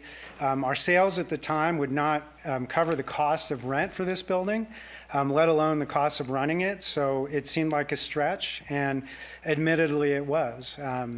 Now, after investing 3 years and about $500,000 in capital, we are growing consistently. We've been growing consistently throughout our history in this building and really throughout the history of the LIFT. And we are now operating profitably. Serving about 280 regular members, 200 organizations, and many visitors. You've received letters from only a small fraction of our community members. We did not encourage them all to show up tonight. I know that the meeting was long enough as it is, and certainly we could fill the room, but that's not, we feel like that's not necessarily respectful of the process. Most of our members at the moment don't know that the future of the LIFT is contingent upon a proposed RFP. Of course, the word is getting out. I've asked a few people for letters. I've asked for about 15, 16 letters, and I think that we've received 23, 24. I understand that Petra from the Sierra Sun, who also works works from the lift is covering the meeting by video tonight. So the word is getting out. To clarify, the Clear Capital at this point, if we were to default on our lease, Lisa and I, or the Holland family, would be paying the rent, because we did a $700K guarantee. Clear Capital did a $300K guarantee to guarantee essentially $1 million of rent and CAM over the course of 3.5 years.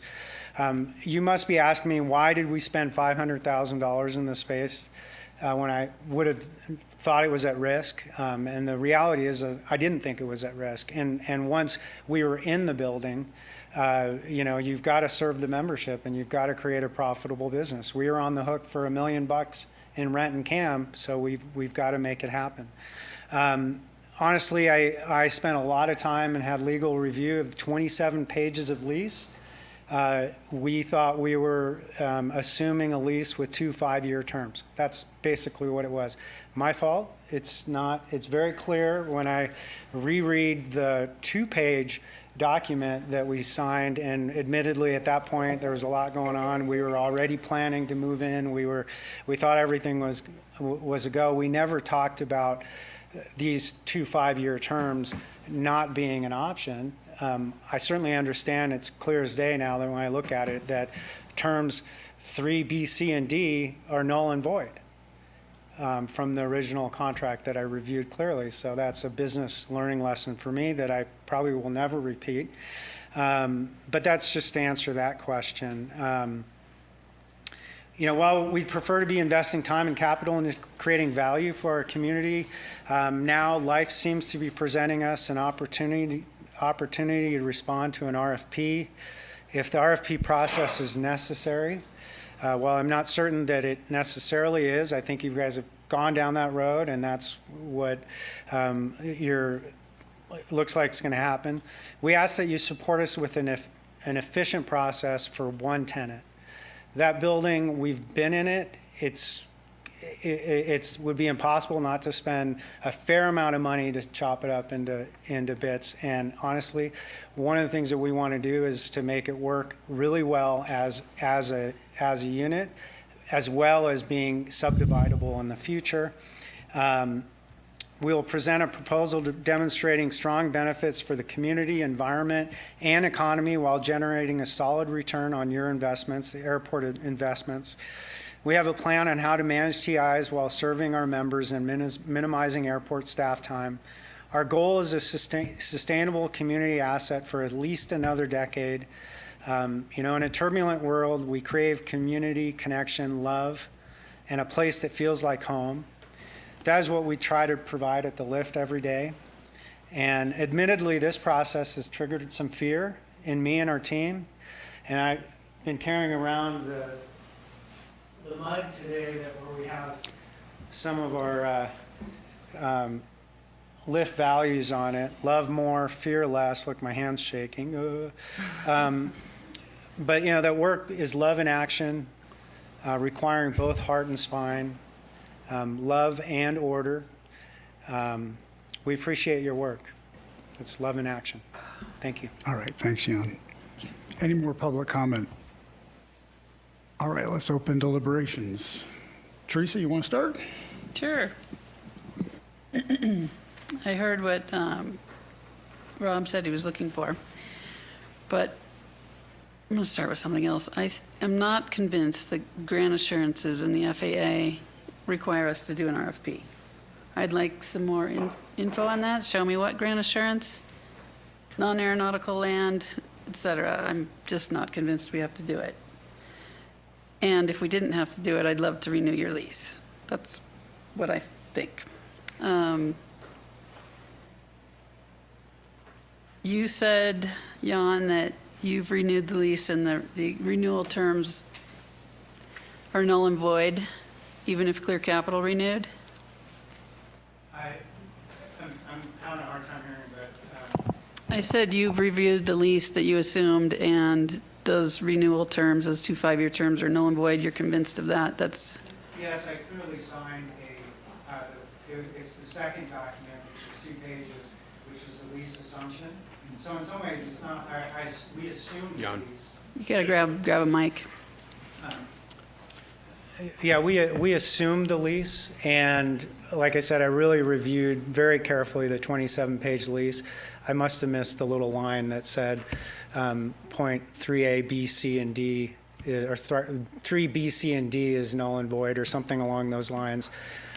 So Rob and I were meeting about a year after we negotiated this lease, and we never really discussed that. And I think at that point, we actually asked legal counsel to review whether or not the lease renewal or the lease extensions were applicable. And I don't know if at that time, Rob, I mean, I know I didn't know the answer to that clearly. And Rob asked for counsel. And, you know, now that I've been reviewing it closely, it's definitely, you know, Okay. I signed something to void it. So that part's off the table, but I still would rather not do an RFP and just renew the lease. And if we do go down the RFP path, I would love to personally narrow it down to a business like Lyft that serves as many people as they do. And I'm generally not a fan of tenant improvements. So there's my answer. Mary?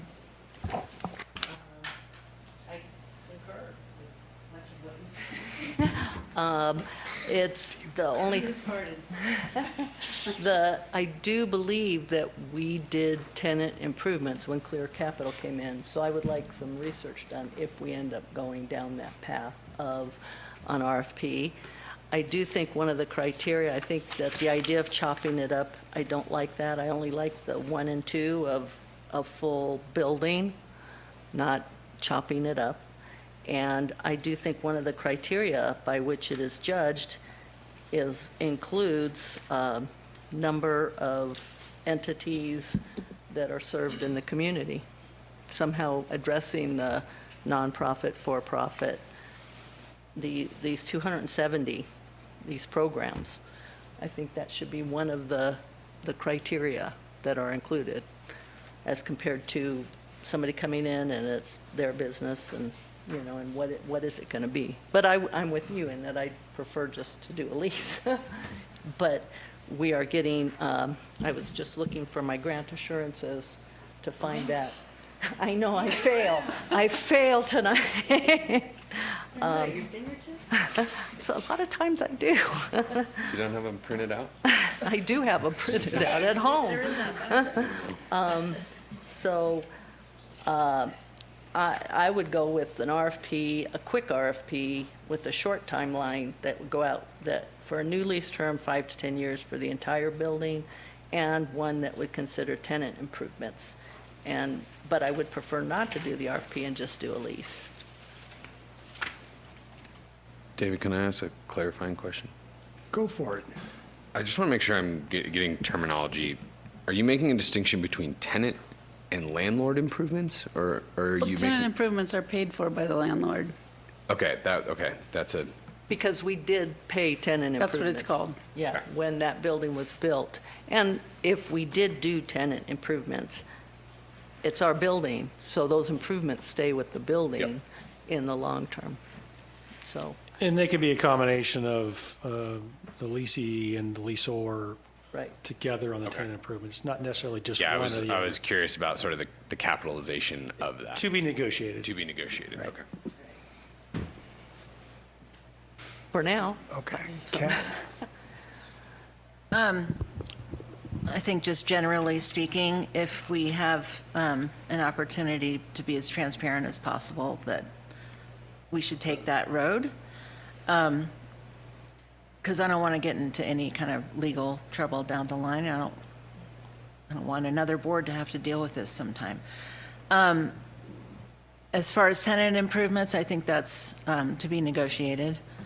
And I'd just like to remind everybody, because I spent a lot of time reading the PMCDs this fall, we are in no way obligated to honor the highest bidder.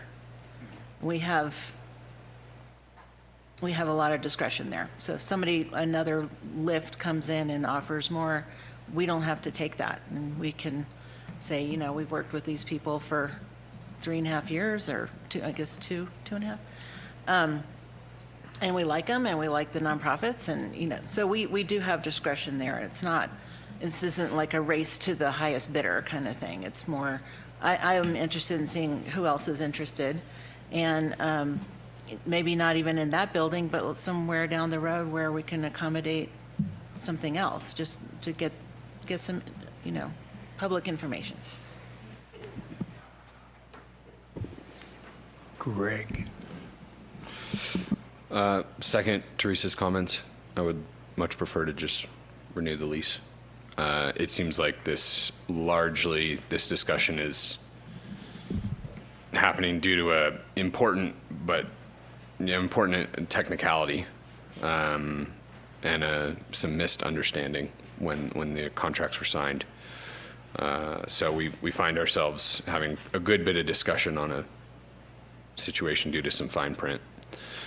I agree with Kat. I think transparency on the RFP process is critical. I'm concerned about going into an RFP process and sort of going through the motions, but I'm also concerned about going into the RFP process and dipping into a situation that Mary has brought up numerous times, where the reality of going into an RFP process is there will be, there's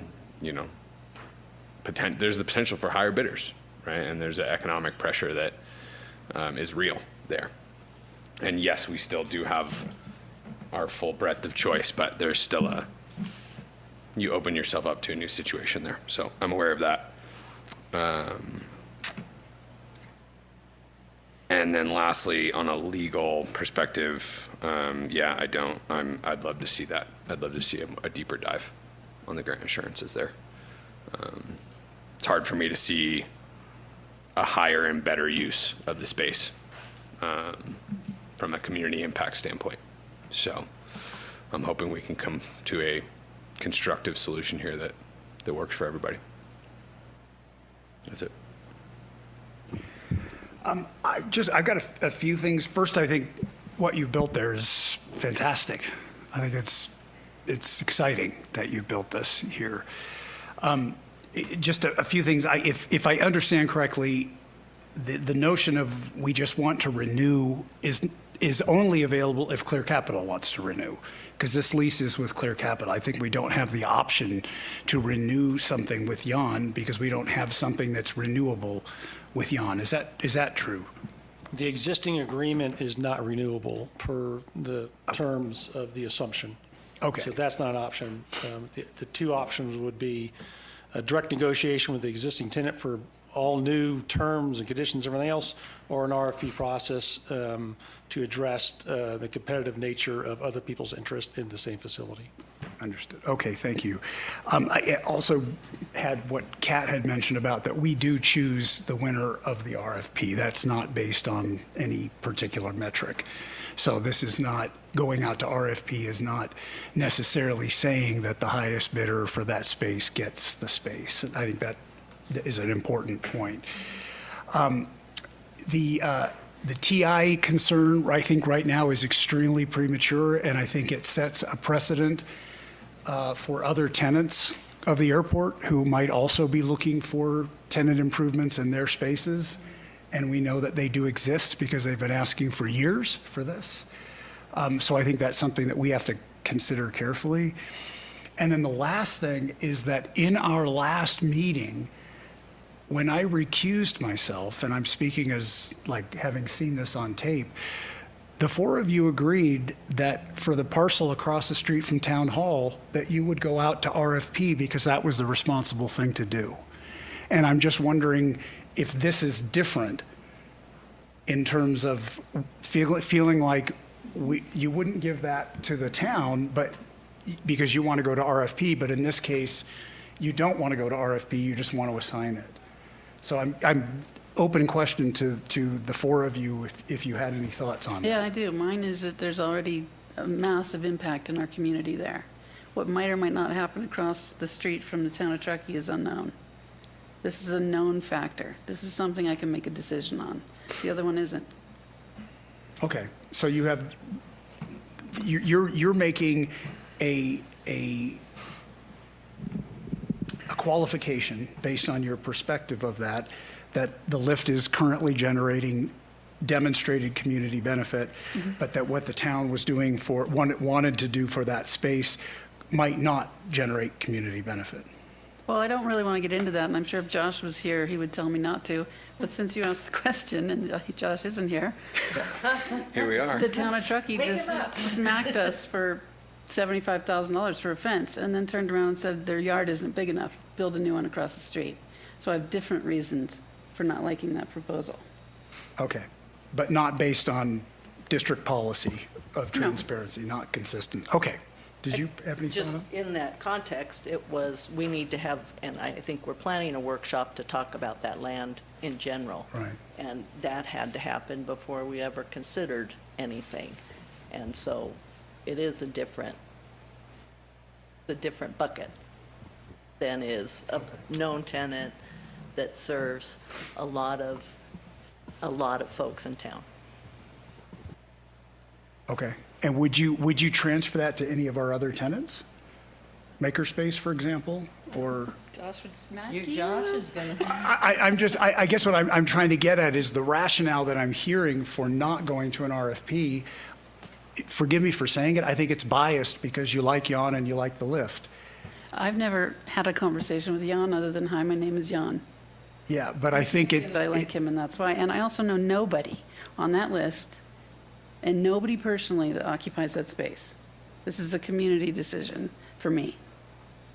Okay, and you think that there's no chance that we would get a better option for the community? You go ahead and define better. My option is put it out there and see what the responses are.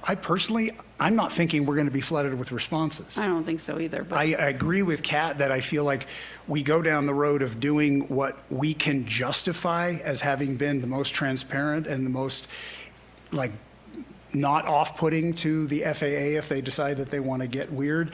What Brent is talking about, speaking now, he's right. There is a grant assurance that says that airport operators try to be as financially independent as possible. That exists. It's a real thing. I can't give you the number, but you'll see it if you just do a Google search for the FAA grant assurances. You'll see it. It's one of the first few. I don't see the harm in doing this. I think it's responsible for us to do this and see what the options are. And then when we see what the options are, we make a decision on what we feel is best based on the metrics that we value in that mission statement. Can I respond to that? Yeah. So you're bringing up a couple things here around fairness and reasonably looking out for the best interests of the district and the community. I think what has been touched on but is being missed into the large gray area in this is sort of this concept of goodwill. And we're in a tricky situation where, as I understand it, the Holland family put in and has committed their personal financial capacity of up to $700,000 for this property. And can I pose a question? Would you have done that if you did not think that you had the right of first refusal on this lease? Because as a business owner, I can make an assumption about how you might make that decision. Well, it's a little embarrassing that I missed that clause, but I would say that I would have never signed it if I had noticed that. But honestly, there was just a lot going on at that time. I mean, it was the lease itself. We had the first day we started discussing. There were we were providing financial documents. We were agreeing to a $700,000 loan guarantee. You can better believe that Lisa and I read that really carefully. Honestly, I missed it, but like right now, sitting here, I'm not faulting anybody but myself. Yeah, and I'm not asking you to look to belabor it, right? But the point is behavior and financial commitments match a certain understanding of the way the contract was and a certain amount of goodwill. Can I add one more thing to that, is that I think from the airport's perspective, there doesn't seem to be much harm to, let's just say, go through even a 2-month or a 3-month or a 4-month RFP process. And let's be honest, like if there isn't like pressure to get this thing done, it's going to drag out over several months, 3 or 4 months. And honestly, in September, we were heading, or certainly in August or September, we were heading towards an MOU. My understanding is that there was a potential airport operator that was looking for space, and that was when things changed. And that would have been the first time that all of a sudden I realized, wow, you know I might not have been happy about the rate. I think there's a bunch of different ways to get to, I mean, I know what commercial rates are. I mean, I know what I should be paying for airport space. I was actually paying a lower rate at a different building. This is arguably a slightly nicer building, and we're fully expecting to pay an increase in rent. So I might not have been happy about the terms, but it wasn't until late September that all of a sudden I realized, wow, my lease, that was when all capital improvements stopped. And honestly, what I'm saying is, there may not seem like much harm on your end, but like I joke about it, but I'm either going to be spiritually enlightened by the spring, or I'm going to be in the loony bin, because this is really stressful for a small business to manage. And you know, it's hard to recruit new businesses to replace the businesses that just leave. People lose their jobs. They have to go back to the office. I mean, we have to recruit 15 to 20 new members every month to replace the ones that have other life circumstances that take them out of the community. So if you think it's going to be easy for me to operate for the next 3 or 4 months, you know, in that environment, it's very difficult. So I know that you may need to go through this process. I'm not convinced, but you may need to go through it. But if you do, just please make it as efficiently as possible. Like, you know, it just gives me the heebie-jeebies when, well, we'll release it maybe late December, maybe early January. I'm like, why can't we release it in October is what I was thinking, you know? Because the sooner we can get past that, the sooner we can start investing in the business. Thank you. That was more than 3 minutes. Thanks, John. The point I wanted to clarify there is, you know, you're talking about fairness, which I think is a reasonable way to evaluate this, but we're also talking about fairness in the context of the airport being in a preferential position due to a misunderstanding around a contract. And I do think that it's quite a reasonable analysis to assume that you wouldn't put that much money into a business and expect to get it back within 3 years. That would be an incredible return on investment. So yeah, it is fair to go to RFP, and it's sort of taking advantage of a technicality in the situation, which might adjust its fairness. Thanks. I also think it's not our problem.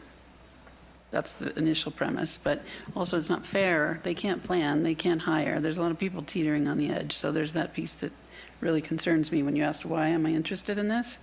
I have no skin in this game. It's just I'm always trying to do the right thing, and this feels like the right thing. I have a question for staff in terms of if we did an RFP for just the whole building, not partitioning it up. What is the timeline that you think that you could get that? You've been working on an MOU. Have you been working on an RFP? Is that something we can get out in a week or two with legal review?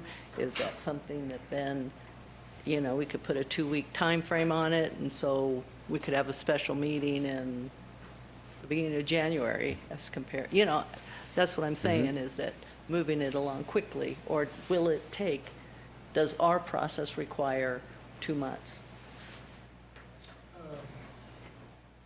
At this point, we have a draft 90% RFP right now, waiting for board feedback today to finalize that draft, give it to legal for review, and have it out immediately after that for a 30-day RFP is our plan. To give folks that have expressed interest that maybe aren't here tonight presenting a fair opportunity to reply to bid on a public facility that is available, that folks have expressed interest in. And so I think it's it's our responsibility to go through a proper public process to solicit that feedback and then evaluate it fairly based on the criteria of the RFP. I believe that would be the responsible thing to do as a public entity.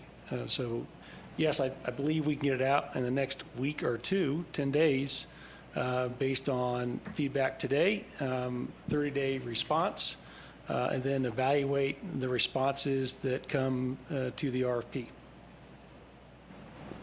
How quickly do we think we could get an opinion from Josh on this? I actually don't want it from Josh. I want it from the other guy. Who's the aeronautical lawyer? Oh, Steve And Osen. the pricey one. The expensive ones. Yeah, I want an FAA opinion on what we can and can't do with a non-aeronautical building. Yeah. It is an airside building. Rob, do you have a sense of timeline that we could get on that? Yeah, could you talk? I don't know his availability, so. Yeah. You could talk to OSIT tomorrow, could you not? Oh, yeah, we'll talk to them right away. I don't know their availability, though, so I know we're not the only client. Then Josh can send us all an email with the answer. Well, do we want to give staff direction if we find that we are going to do the RFP? Do we want to give staff the direction on what the RFP should look like in terms of the whole thing, the partial thing, with TI and without TI, so that they at least have that information?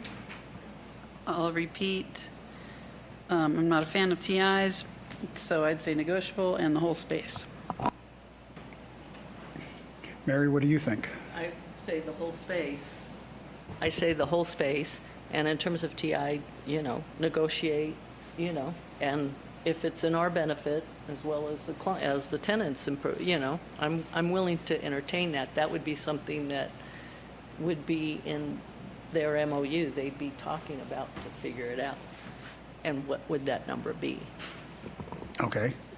Kat, what are you thinking? Whole space Whole space. and no TI? Negotiable. Okay. Greg, where are you? Whole space, tenant improvements, negotiable. Conditional upon getting a timely response from the lawyer that we cannot name. Hosit? Steve Osit is our aviation. What does conditional on getting a timely response mean? Well, I'm just, right where, If he says, I'm concerned we're going to get stuck where I agree with you. I want to get OSIT's point of view, but if we can't get his point of view in a week or two, then we're not voting on this again until January. But if we also just vote on it now, then we're not getting his view and we're just immediately going into RFP. Like, we're a bit constrained on our structure of meetings. Yeah, I don't think we need to come back for another meeting. We'll go to council and get feedback in order to tailor the RFP appropriately with their verbiage. I'll inform the board via email, BCC, so you're aware of it. If you feel a need to call another special meeting, we can do that. I think based on council's reply in our final draft, based on guidance today, for tenant improvements, the negotiable, we prefer and we'll weight the whole space responses greater than partial responses for space. I believe we can turn that around pretty quickly and get that out on the street so we can get the responses. And then the board would have an opportunity to review the responses at the latest, probably at the January board meeting. but And that's great. But if OSIT is saying we don't have to go through this RFP process, then we would just expect you to go into a Negotiation. MOU negotiation with him without going to the RFP. At least three of us would. Is that true? I would, if I am on the side of doing the RFP. So there's two of us, and it sounds like the three of you do not want to do the RFP. So maybe if the board agrees to this the direction to staff is you have what we want to do on the RFP, and if OSIT says that we do need to do the RFP, please launch the RFP ASAP, and if OSIT says we do not need to do the RFP, then please start negotiation with the Hollands ASAP. Is that the board's position? I think so. And our staff recommendation is to do the RFP, just to be clear. And if I could just add, I think we've heard this, we've read this. I think the answer is going to be you don't have to do the RFP, but it's highly recommended you do the RFP.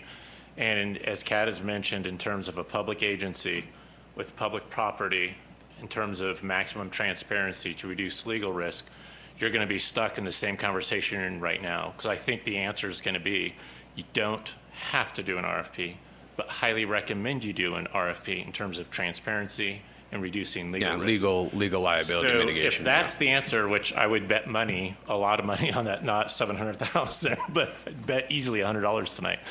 That's what they're going to say. So I think it's worth you contemplating if that's the advice, where do you all still sit? Because we heard Josh say that.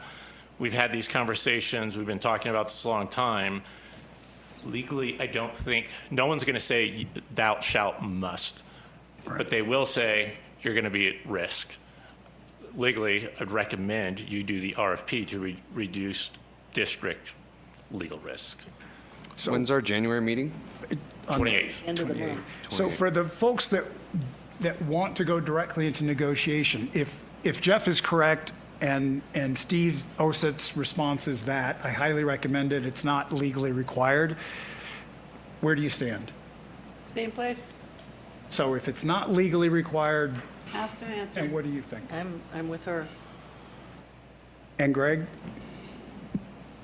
I still want to get OSIT's opinion. No, but if OSIT's opinion is what Jeff just said, it's not legally required? My curiosity is if it is exactly what Jeff just said. That's why I want to get his opinion. I'm not confident that it will be precisely that. Okay. So you're saying that we want to take no action until we hear from OSIT and can form another meeting?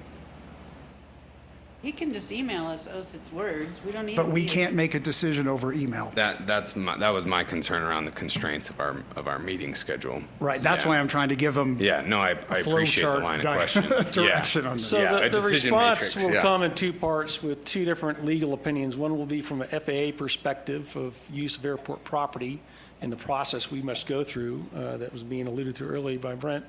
And the second one will be California law and public agency, or will come from BBK.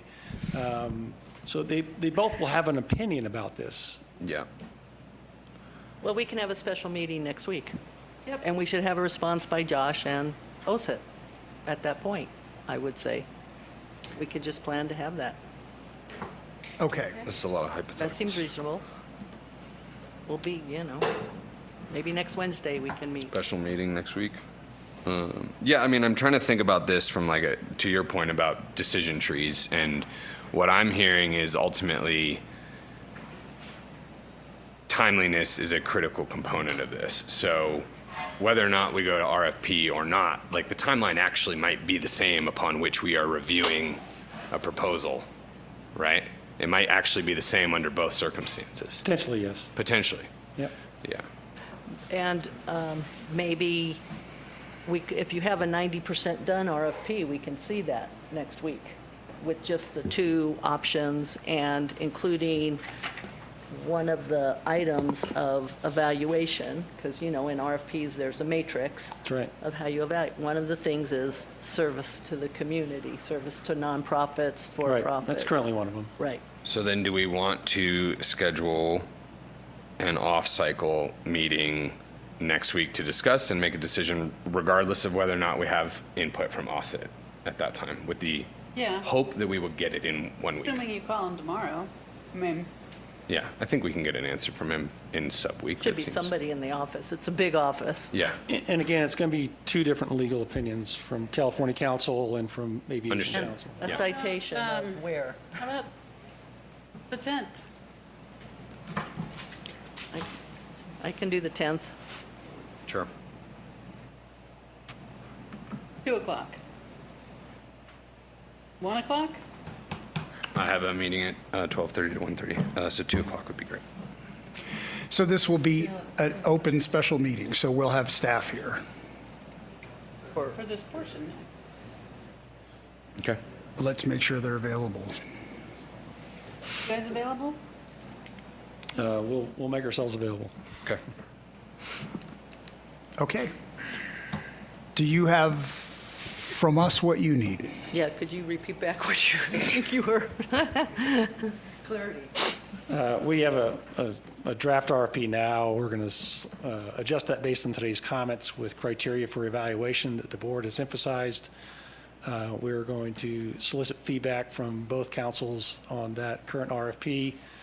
Based on that feedback, I'll provide an update to the board and finalize a draft RFP for the board review and modify, approve on the 10th at 2 p.m. Is that what I heard? Yeah, 10th at 2 p.m. To get it on the street or to directly negotiate with one tenant and not take into account other interested parties that have expressed interest in that space. And one other request on that would be to see if Osset's available at that time, even if just for 10 minutes. He may not be, but. I think he bills in 15-minute increments. Perfect. Well, we'll get him for 15 minutes if he's available. Probably 6 minutes increments, actually. So was what Rob just read back everyone's understanding? With a little extra color, but yes. You comfortable with A little this? extra. Okay. All right. Yeah. Great. All right, so let's move on to item 13, board committee assignments and ad hoc committee reports.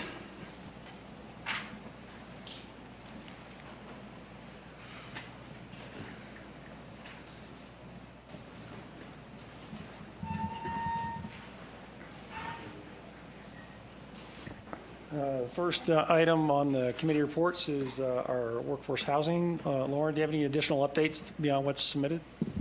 Beyond what is submitted, I do not, unless you guys have any questions. Any questions for Lauren? All right. River revitalization? There were no meetings. The town did have a thank you reception for a number of other subcommittees beyond just the river and invited everyone. It was nice. Okay. CTA? No reportable update. And TNT TMA? Just as presented. Okay. Any questions from the board? Nope. Any public comment? Okay. Thanks for that. And then management team reports. General manager's report. I just want to highlight that we have gone through a process to update our master fee schedule. The details are in here. Specifically to our landing fees, we have adjusted those effective the 1st of December. That's the first time we've adjusted those rates completely across all the different categories since the original introduction in October 2022. The schedules in there included what those rate increases are. And again, we're still trying to accumulate the appropriate level of funds to help subsidize the cost of our district paid for non-FAA control tower. Our pavement management plan are the two biggest pieces of what we're using that money from the landing fees, recouping and helping pay for those items. That $1.2 million, our original target that we were trying to get towards with the 65% solution, that number has only gone up since 2022. We're probably closer to $1.5 billion. So it was definitely a time to adjust the landing fees and the schedules in there, what those look like. The other additional item that we've, other than adjusting some fuel fees for our transient crowd, is that we have removed the ramp fee waiving with the purchase of fuel. Only about 30% of FBOs actually waive their fees for the purchase of fuel. It always begins to get in a difficult conversation with fuel purchases and what level you would waive something at, particularly with the density altitude we have here all year long, but particularly in the summer times. folks trying to meet criteria or us having to consider lowering criteria for waiver is a very difficult conversation sometimes for the line staff to have. So we'd like to move towards, and we are moving towards a non-waived rent fee position, and just the fuel costs what it costs, the ramp fee costs what it costs, with no discounts or breaks associated with those particular services we have. And that's the only updates on the general manager report. Can I ask a question? What about hangar fees, hangar rent? We are just getting back our hangar rent study from our contract with Mead and Hunt. We are evaluating that. We plan on having a recommendation for the board at the January meeting for hangar rent increases. In the meantime, I would welcome the opportunity to meet with the board members individually and walk through that reply that we have. I'll send it out to the entire board so you have a sense of what that looks like. We're just getting it back right now in the final form. But we're probably going to recommend our budget for 2026 has a 20% increase as a placeholder for hangar rent increases. Based on the initial feedback we're getting from the study, it looks like several of the hangars would be in excess of that considerably, probably closer to 70% increase based on market conditions. So we're evaluating that and drafting a recommendation to phase in any price increases as a recommendation from staff to the board to consider, whether that's over 3 years or 4 years perhaps. We're fine-tuning that. I don't know, Jeff, if you had any additional, Jeff's been kind of leading this effort. No, we have the numbers. It's a draft report. It's at the details level right now. The takeaway, we've mentioned it before, is as they were looking at the hangars, right now we only have 3 buckets for pricing tiers. So the T hangars are at one pricing, then we have the old execs and the new execs. A lot of our Ts are worth market-wise a lot more than the other Ts, and it's the size of the hangar door. So if you have a 40-foot door, it's an older aircraft that goes into it. If you have a 46-foot door, you're paying the same price as the 40-foot door, but in the 46-foot door, they're all multi-million-dollar aircraft. Even though it's, quote, a T, it's a TBM, it's an Epic, it's a $5 million aircraft. It's right next to someone that has a 39-foot door, and they're both paying about $600 a month in rent.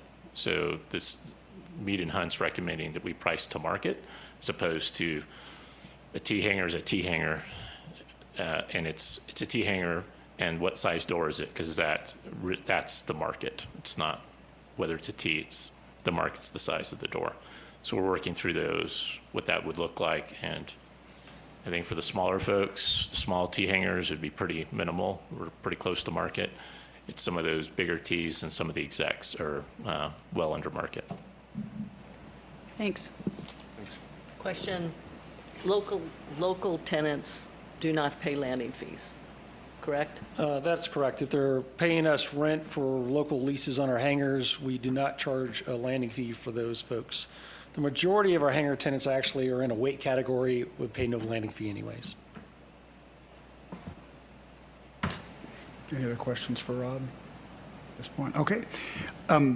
District Council report would be next. I'm not sure, Brent, if you've got something for us?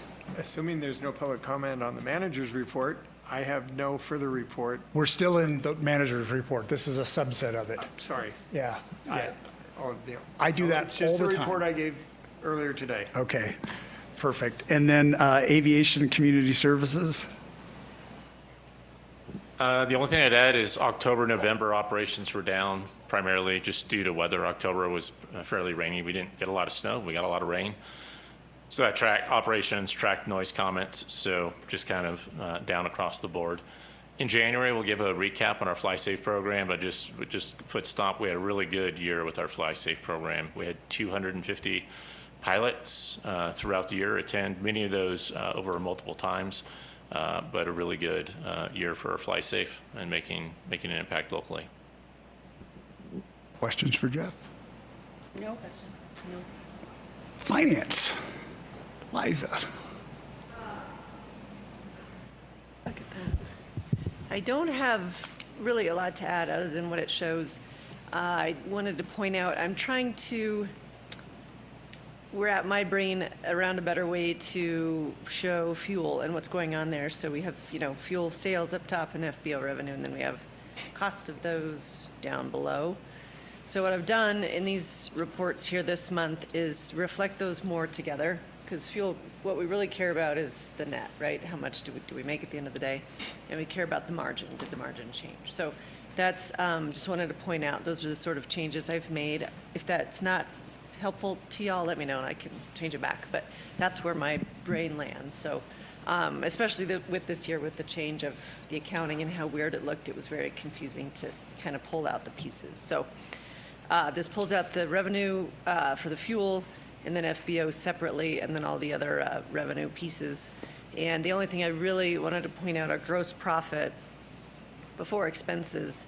If you look at everything, if you take out the grant that was not accepted that was budgeted for, we're better than budget by about 560 grand, for all the revenues altogether. So we have quite a few categories of savings and expenses, but from revenue top line, that's where we're landing. So I didn't really want to point out anything else specific except for the changes that I'm making. And then Mary, now that I'm sort of changing how I need to see things to make it make sense to me, I'm working on Mary's request to add those changes that she wants to see as well. So in January, we'll see something more closer to what you want to see.